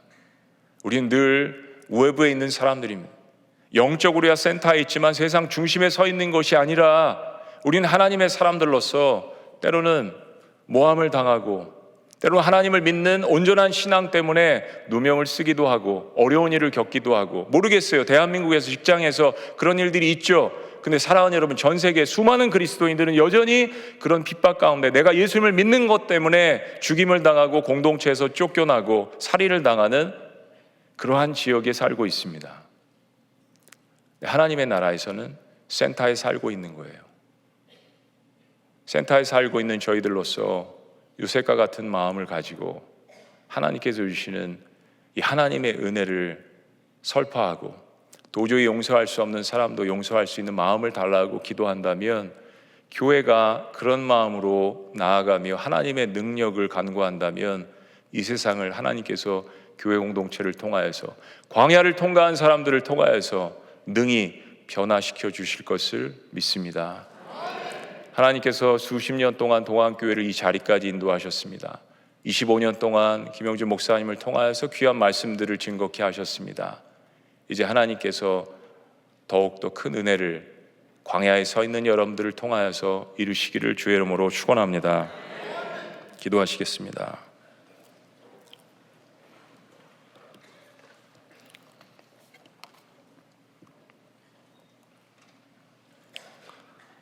그렇습니다. 여러분 빈들에 서 있는 경험이 많으시죠? 직장에 나가는 것이 두려울 때가 있고, 또 사람들을 만나는 것이 두려울 때가 있습니다. 그렇게 이 세상에서 빈들에서 이리 치이고 저리 치이고 그러다가 하나님께서 우리에게 마련해 주신 공동체를 찾아들어 이렇게 예배하고 기도하고 말씀 들으며 힘이 납니다. 그러나 교회든 교회 밖이든 선이든 악이든 그 모든 것을 다스리시는 하나님이 나의 인생의 주권자라는 사실을 요셉처럼 깨달을 때 하나님께서 우리에게 주시는 풍성한 은혜가 넘쳐나는 것을 믿으시기를 주의 이름으로 축원합니다. 전능하신 하나님, 날이 저물어 갈 때, 빈들에서 걸을 때, 그때가 하나님의 때인 것을 이 시간 주님 앞에 고백합니다. 광야에 섰던 인물들, 엘리야, 나오미, 룻, 그리고 요셉, 그리고 하나님, 제가 있습니다. 이 광야에서 가장 큰 은혜와 능력을 보여주시는 요셉에게 임했던 그 하나님의 은혜를 체험할 수 있도록 하나님의 백성들을 붙들어 주시옵소서. 그리고 그 요셉의 고백, 하나님 이제 깨닫습니다. In the presence of God, 코람데오, 내가 늘 내 인생이 하나님 앞에 서 있습니다. 주님, 내 인생 가운데 일하여 주시옵소서. 내 인생 가운데 역사하여 주시옵소서. 하나님, 마지막 성회에 주님 앞에 이 고백을 올려드릴 때 기쁘게 받아주시며 모든 하나님의 백성들 가운데 하나님만이 부어주시는 놀라운 능력을 체험할 수 있도록 역사하여 주시옵소서. 전능하신 하나님 예수 그리스도 이름으로 기도합니다. 아멘. 우리 한번 자리에서 다 같이 일어나셔서 찬양하실까요? 우리의 신앙의 우리 고백입니다. 우리 주님 앞에 찬양을 올려드리면서 기도하는 마음으로 나갑니다. 날이 저물어 갈 때, 날이 저물어 갈 때, 빈들에서 걸을 때, 그렇습니다. 그때가 고백합니다. 솔직히 내 힘으로 안 될 때, 빈손으로 걸을 때, 내가 고백해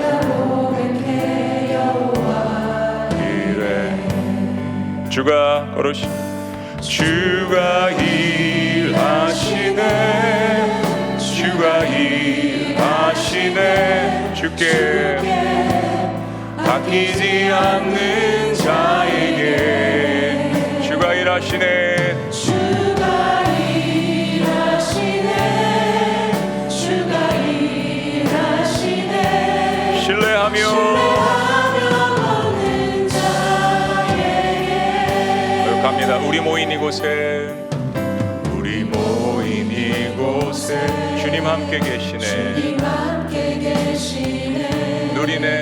누리네 아버지 은혜. 적은 떡과 물고기 내 모든 것 드릴 때 모두 고백해 여호와 이래. 고백합니다. 주가 일하시네. 주가 일하시네. 주가 일하시네. 주께 아끼지 않는 자에게 주가 일하시네.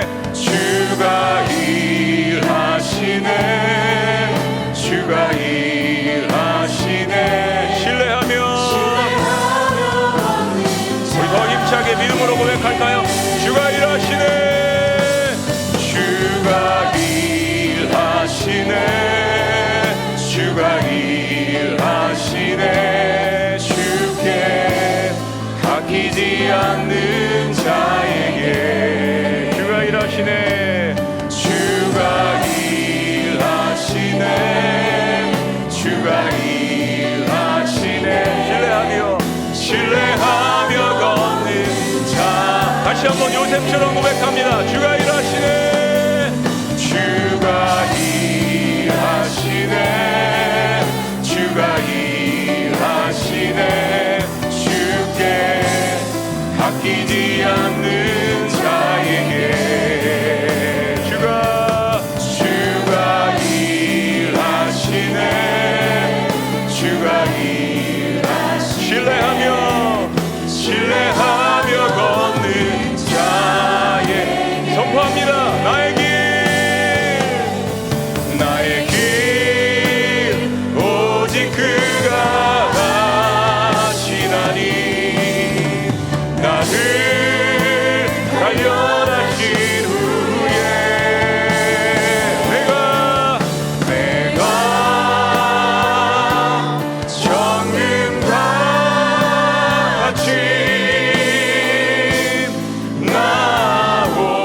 나오리라.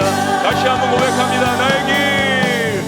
나의 길 오직 그가 하시나니 나를 단련하신 후에 내가 정금같이 나오리. 우리 마지막으로 다시 한번 외칩니다. 주님 나의 길 하십니다. 오직 그가 하시나니 나를 단련하신 후에 내가 정금같이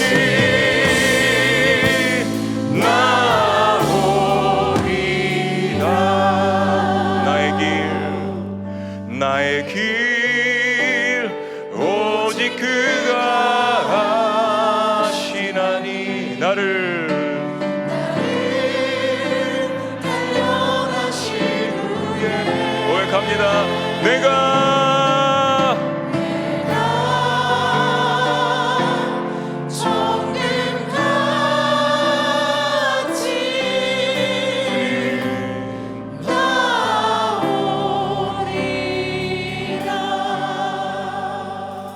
이 시간 주님 앞에 여러분의 모든 마음을 담아서 마지막 3일째 주신 요셉이 붙들었던 하나님, 그 전능하신 하나님, 나의 하나님이 되실 수 있도록 하나님, 나의 길 주님께서만 아십니다. 나를 단련하신 후에는 내가 정금같이 나아갈 수 있도록 주님께서 역사하여 주시옵소서. 주님께서 내 인생 가운데 일하여 주시옵소서. 빈들에서 걷습니다. 이삭을 줍습니다. 부족한 부분입니다. 허물이 있습니다. 실수가 있습니다. 하나님, 그러나 그래서 하나님이 필요하오니 하나님의 앞에서 온전한 하나님의 선하심을 맛보며 주님을 예배할 수 있도록 역사하여 주시옵소서. 나오미와 함께 하신 하나님, 엘리야와 함께 하신 하나님, 요셉과 함께 하신 하나님, 나와 함께 하시겠습니까? 주여 함께하여 주시옵소서. 우리 그런 마음으로 주님 앞에 주여 한번 외치시며 기도하시겠습니다. 하나님, 오늘 저에게 생명의 길을 보여주시옵소서. 주여 한번 외치시며 기도합니다. 주여.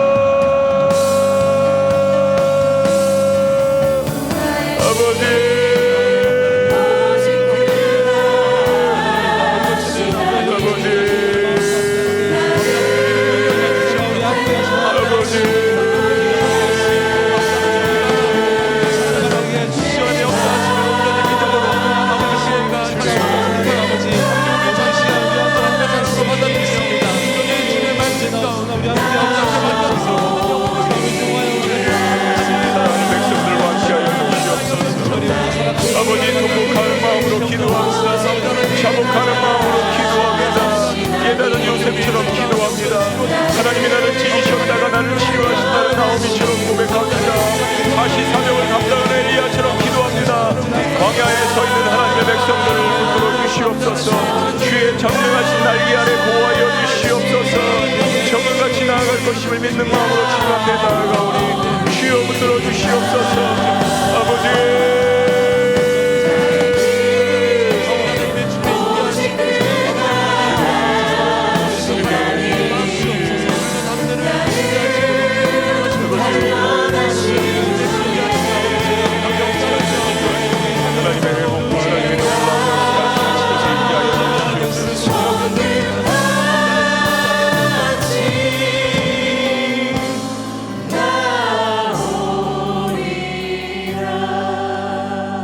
두 번째로 기도합니다. 여러분이 몸담고 계신, 여러분이 사랑하는 우리 동안교회 지역교회를 위해서 기도합니다. 말씀을 듣고 계신 분들, 섬기시는 교회가 있다면 그 교회를 위해서 기도합니다. 하나님께서 나에게 주신 영적인 공동체입니다. 여러분의 신앙의 영적인 꼴을 먹는 이 공동체, 다시 한번 목회자들을 위하여서, 섬기시는 분들을 위하여서 하나님, 이 동안교회가, 우리의 공동체가 주님 오실 때까지 계속해서 복음을 증거하며 선교 사역을 감당하며 광야에 서 있는 사람들에게 복음을 증거하며 나도 그 광야를 갔습니다라고 고백하며 간증하며 예수 그리스도의 십자가의 보혈과 부활의 능력을 증거하는 교회가 될 수 있도록 역사하여 주시옵소서.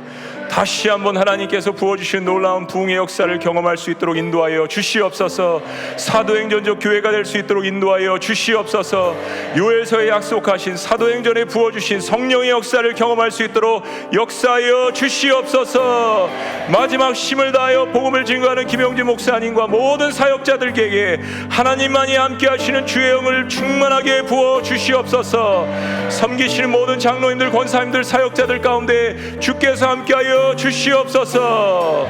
성령께서 연결하신 모든 것들을 힘써 지키는 하나됨의 역사가 있을지어다. 주여 외치시며 기도합니다. 주여. 하나님, 정금의 역사가, 하나님이 달려하시는 역사가 이 공동체에 있게 하여 주시옵소서. 어둠의 권세를 물러가게 하여 주시옵소서. 천군 천사를 보내주시고 보호하여 주시며 요셉을 잡아내신 하나님께서 사랑하는 목사님과 사모님과 아버지의 모든 교육자들과 섬기신 분들 가운데 함께하여 주시옵소서. 주여, 생명의 길로 인도하여 주시옵소서.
마지막 세 번째로 우리 나라 민족을 위해서 좀 기도하셨으면 좋겠습니다. 그렇습니다. 하나님은 아브라함을 택하시고 이삭과 야곱과 여러분이 창세기 말씀을 계속 보고 계시지만 요셉을 통하여서 결국 12지파를 통하여서 거대한 민족 이스라엘 백성들을 이루셨습니다. 하나님께서 한반도에 주신 엄청난 축복들이 있었습니다.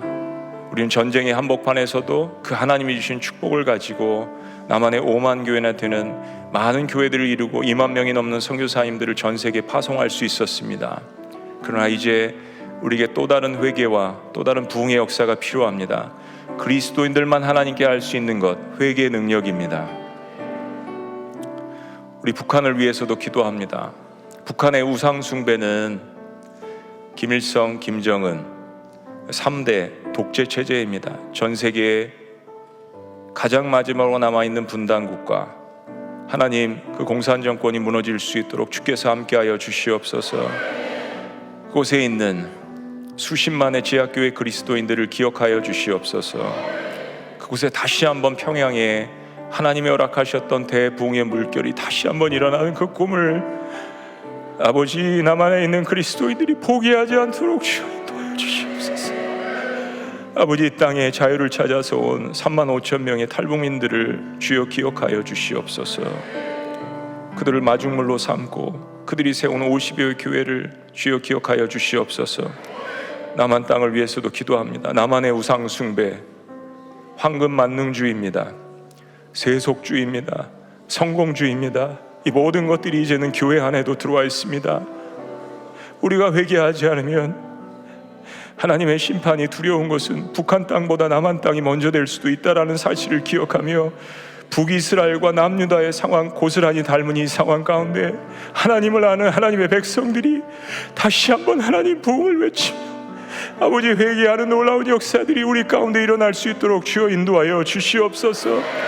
영적 전쟁 가운데 지쳐서 하나님 앞에 죽여달라고 간구한 엘리야의 심정이 하나님 우리 그리스도인들의 심정이 될 수 있습니다. 주님, 나라 민족을 위하여서 여전히 눈물로 기도하며 조국과 민족을 사랑하는 하나님의 백성들을 기억하여 주시옵소서. 엘리야의 하나님 그 탈진과 외로움 속에서 너 말고 내가 7천인을 숨겨두었다고 하신 그 하나님의 말씀을 기억하며 하나님 서로 손을 잡고 성령께서 하나가 되게 하신 것을 힘써 지키게 하는 하나님 그 연합의 기도의 모습이 일어날 수 있도록 주여 인도하여 주시옵소서. 다시 한번 하나님 성교 한국이 될 수 있도록 인도하여 주시옵소서. 동안교회가 그 역할을 감당할 수 있도록 주님께서 성령을 기름 부어 주시옵소서. 내 나라 민족이 없을 때 교회도 없고 내 신앙의 자유가 없는 것을 기억할 수 있도록 인도하여 주시옵소서. 우리 한반도를 긍휼히 여겨 주시옵소서.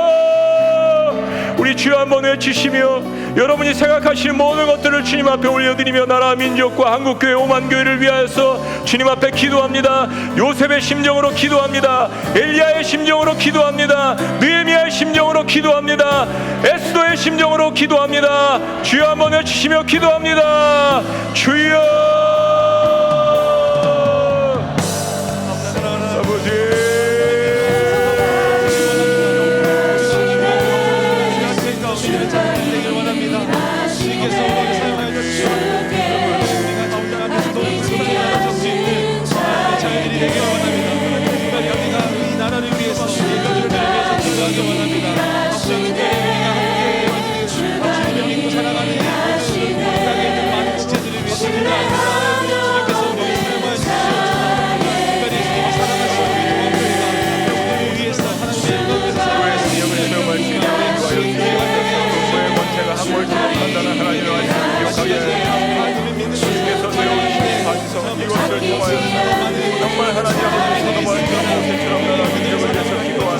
아버지 우리 우리 백성들의 진도로 주여 인도하여 주옵소서.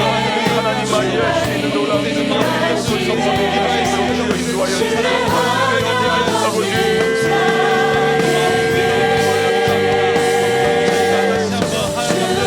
물결이 다시 한번 다시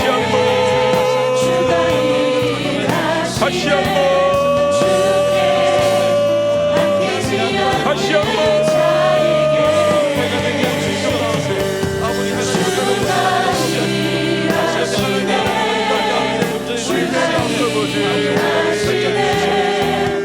신뢰하며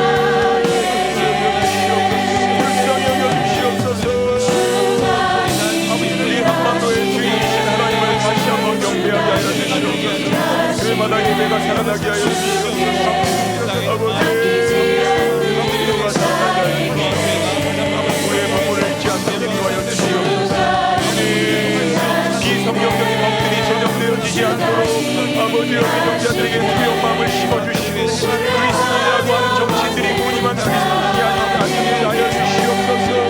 하나님 우리의 청년들을 키워낼 수 있도록 인도하여 주시고 다음 세대들을 키워낼 수 있도록 주여 인도하여 주시옵소서. 아버지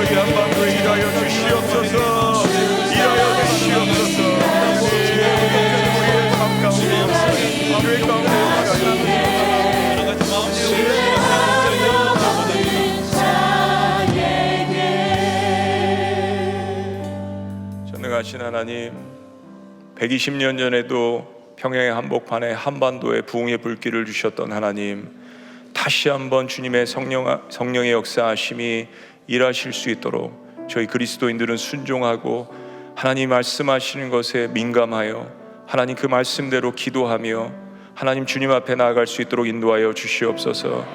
우리나라 민족이 어느 때보다도 잘 살게 되었지만 우리의 마음 가운데는 분노가 있고 서로를 향한 상처가 있습니다.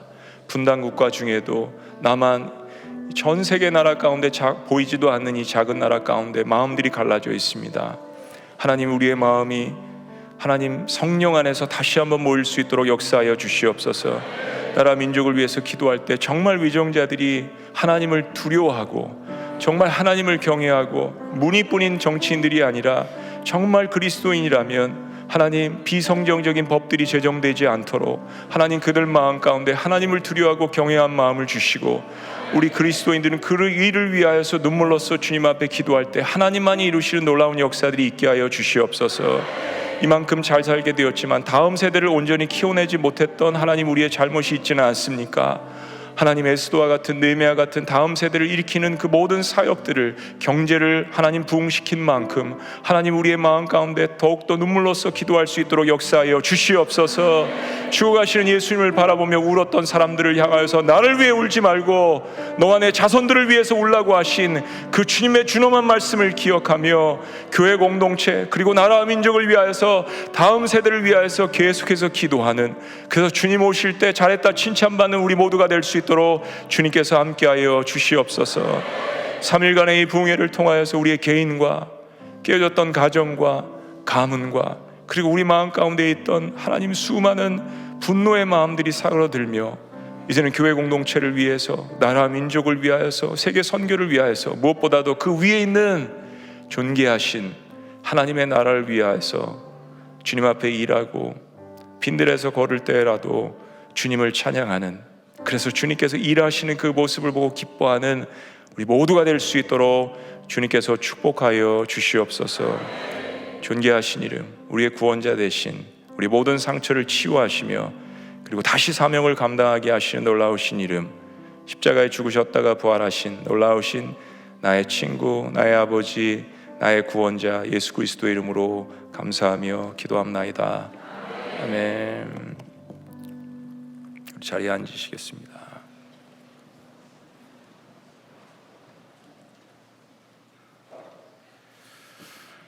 오랜만에 우리가 또 마음을 다해서 기도할 수 있는 시간을 가졌습니다. 그러나 또 정해진 시간이 있어서 여러분이 또 개인적으로 또 기도할 시간이 있지만 또 목사님은 또 가셔서 내일 또 교회 사역이 있으시기 때문에 우리가 또 보내드려야 됩니다. 3일 동안의 말씀들, 하나님께서 우리 최성원 목사님을 이 시대가 어려운 줄 알고 연단과 어려움 통해서 광야를 통해서 만들어 주셨고 또 세워 주셨고 또 견고하게 하나님께서 단단하게 세워가는 그런 과정 속에 있습니다. 우리 목사님을 통해서 앞으로 한국교회가 다시 회복되고 살아날 수 있도록 우리가 함께 기억하면서 기도할 수 있었으면 좋겠습니다. 우리가 받은 은혜에 감사하면서 마음을 다해서 우리 목사님 좀 축복했으면 좋겠습니다. 목사님 먼저 축복하고요. 오늘 목사님 사모님 같이 오셨거든요. 우리 사모님도 잠깐만 한번 손 들어 보실래요? 어디 계시나요? 저 뒤에 앉으셨는데, 예, 저 뒤에 계세요. 예, 맨 뒤에 앉아 계세요. 예, 사모님 오셨고요. 사모님 내조 없었으면 이분 이렇게 할 분 아닙니다. 사모님 내조이세요. 우리 또 미라클 오이교회 성도님들, 그래서 우리가 첫 번째는 우리 목사님 축복하고요, 두 번째는 우리 사모님과 우리 미라클 오이교회 성도님들, 그렇잖아요. 목사님과 함께 개척을 하시면서 새로운 교회를 위한 꿈을 꾸고 비전을 가지고 나가는 정말 귀한 미랄 같은, 정말 살아있는 씨앗 같은 귀한 분들입니다. 그래서 이분들도 축복하는 그런 은혜를 우리가 함께 나눴으면 좋겠어요. 우리 물댕돈산으로 우리 목사님을 향해서 우리 손을 다 뻗으시고, 일어나시면 더 좋겠죠?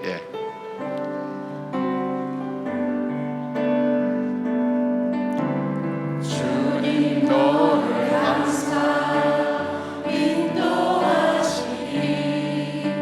메마른 땅에서도 너를 만족시키니 너는 물된 동산 같겠고 마르지 않는 샘 같으리 너는 물된 동산 같겠고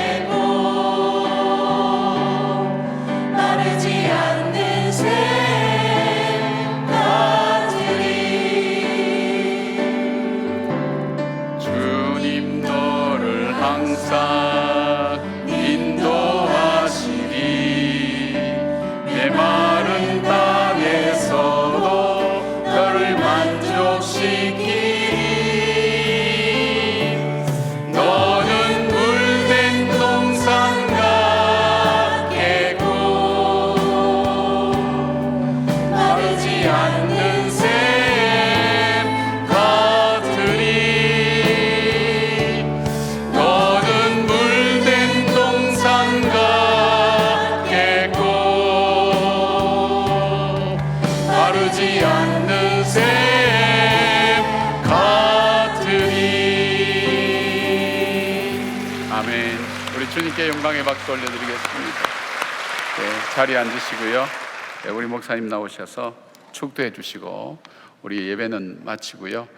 계속해서 여러분 개인기도 조금 더 하시다 가시면 좋겠어요. 왜냐하면 기도의 줄이 잡힐 때에 여러분이 기도하셔야지, 그렇지 않으면 이 기도의 줄 잡기가 참 어렵습니다. 지금 여러분에게 기도의 줄을 잡고 기도하세요. 보니까 얼마나 뜨겁게 기도하는지.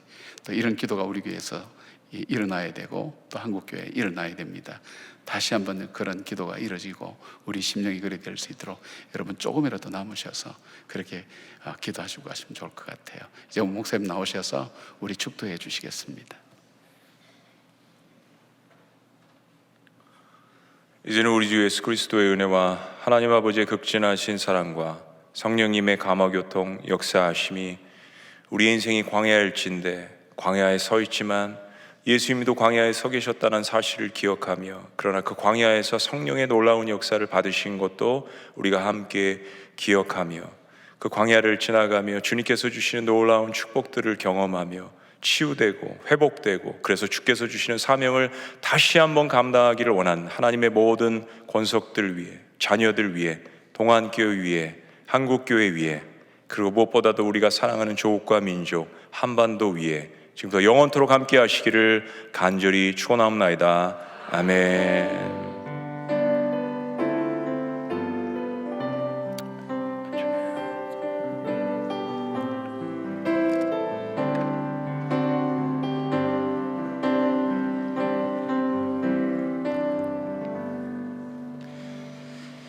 이 시간 주신 말씀을 기억하며 통성으로 기도하시겠습니다.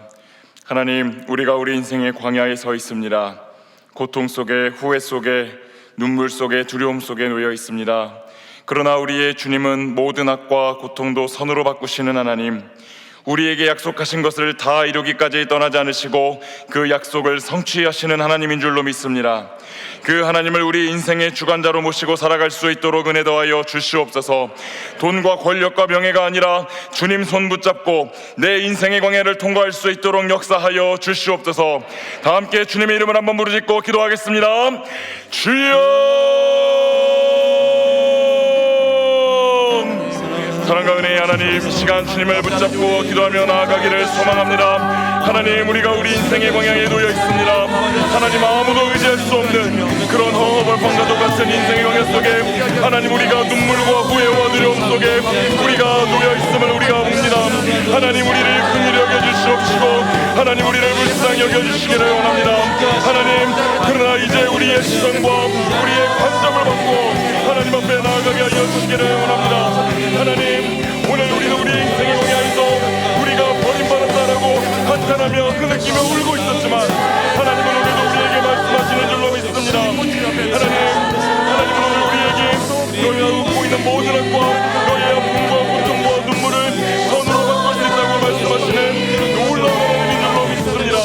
하나님은 우리에게 약속하신 것을 다 이루기까지 떠나지 아니하시고 하나님, 그 약속을 우리의 삶 가운데 진실하게 이루어주시겠다고 약속하시는 그 하나님의 줄로 우리가 믿으며 나아가기를 소망하오니 하나님 은혜를 더하여 주시고 하나님, 우리가 다른 어떤 것이 아니라 하나님을 우리 인생의 주관자로 모시고 살아갈 수 있도록 역사하여 주시옵소서. 하나님이 우리와 함께 계시면 그 자리는 공예가 아니라 하나님과 함께 거하는 궁전이 되는 줄로 믿습니다. 하나님, 우리가 우리 인생의 공예를 건너갈 때에 세상에 있는 다른 어떤 것들을 구하며 하나님 앞에 나아가는 것이 아니라 오직 우리를 인도하시는 하나님 한 분의 손을 붙잡고 나아갈 수 있는 우리 모두가 될 수 있도록 주여 은혜를 더하여 주시고 역사하여 주시옵소서. 하나님, 이제 우리의 인생의 광야에서 우리의 삶으로 돌아갈 때에 하나님의 이름을 부르며 살아가게 하여 주시기를 원합니다. 하나님의 존재를 구하며 살아가게 하여 주시기를 원합니다. 하나님의 얼굴을 구하며 살아가게 하여 주시기를 원합니다. 하나님, 설령나에게 오시는 것이 아무것도 없어 보인다 할지라도 우리의 눈에 보이는 것이 없고 우리의 손에 잡히는 것이 없고 우리의 귀에 들리는 것이 없다 할지라도 하나님 한 번뿐이면 우리가 족합니다. 우리의 인생의 광야를 통과하게 해주시고 그것을 생명으로 만들어주실 하나님을 신뢰하며 나아가는 우리 모든 하나님의 사람들이 될 수 있도록 역사하여 주시옵소서. 하나님, 이제 우리의 시선이 더 이상 땅에 올라오는 것이 아니라 하늘을 바라볼 수 있도록 인도하여 주시옵소서. 사방에 막혀있는 것처럼 느껴지는 모든 순간들 속에서도 하나님, 우리의 믿음의 눈을 들어 하나님을 바라보고 주님의 이름을 부르짖고 주의 역사를 바라보며 나아가는 우리 모두가 되게 하여 주시기를 하나님 감사합니다. 하나님, 이 3일의 부흥회를 통하여 우리에게 주실 그 은혜를 붙잡고 이제 삶의 영역으로 나아가게 하여 주시기를 원합니다. 하나님, 또 세상에 나아가며 우리가 흔들릴 것입니다. 하나님, 우리의 삶 가운데 불어닥치는 모든 아픔과 고통과 고통, 하나님, 우리의 마음 가운데 집에 올라왔던 그 기도의 불씨를 꺼뜨리고 말씀의 불씨를 꺼뜨리고 우리를 유혹하고 우리를 넘어뜨리려고 할 때가 너무나도 많을 것입니다. 하나님, 그러나 우리에게 주신 말씀을 붙잡고 하나님, 우리 인생의 광야에서 주의 말씀을 무리삼아 무릎 꿇는 그 무릎을 무리삼아 하나님을 신뢰하며 한 걸음 한 걸음을 걸어나갈 수 있도록 인도하여 주시옵소서. 하나님, 너무나도 어려운 순간들이 많이 찾아온다 할지라도 하나님을 붙들고 나아갈 때에 길이 열리는 줄로 믿습니다. 말씀을 붙들고 나아갈 때에 길이 열리는 줄로 믿습니다. 기도할 때에 길이 뚫리게 되는 줄로 믿사오니 하나님, 우리가 주저앉아 절망하고 낭만하는 인생이 아니라 다시 한번 일어나 하나님이 맡기신 길을 걸으라고 말씀하시는 그 하나님의 오른손을 붙잡고 우리가 걸어나갈 수 있는 우리 모든 사람 한 사람이 될 수 있도록 하나님 인도하여 주시옵소서. 하나님, 이 자리에 우리가 함께 기도하고 있는 모든 고난의 성도들에게 성령의 충만함을 더하여 주시옵소서.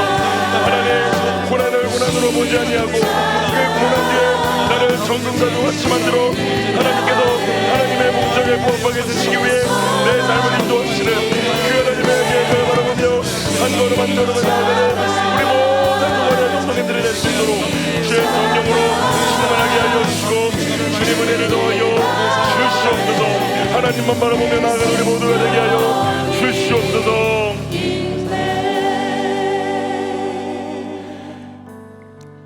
이제 우리 개인의 기도로 주님께 나아가겠습니다. 주님 앞으로 가지고 나오신 모든 간절한 기도의 제목을 우리 주님께서 들으시고 주님의 때에 신실하게 역사하여 주시옵소서. 한 번 더 다 같이 주님의 이름을 크게 부르짖고 기도하도록 하겠습니다. 주여,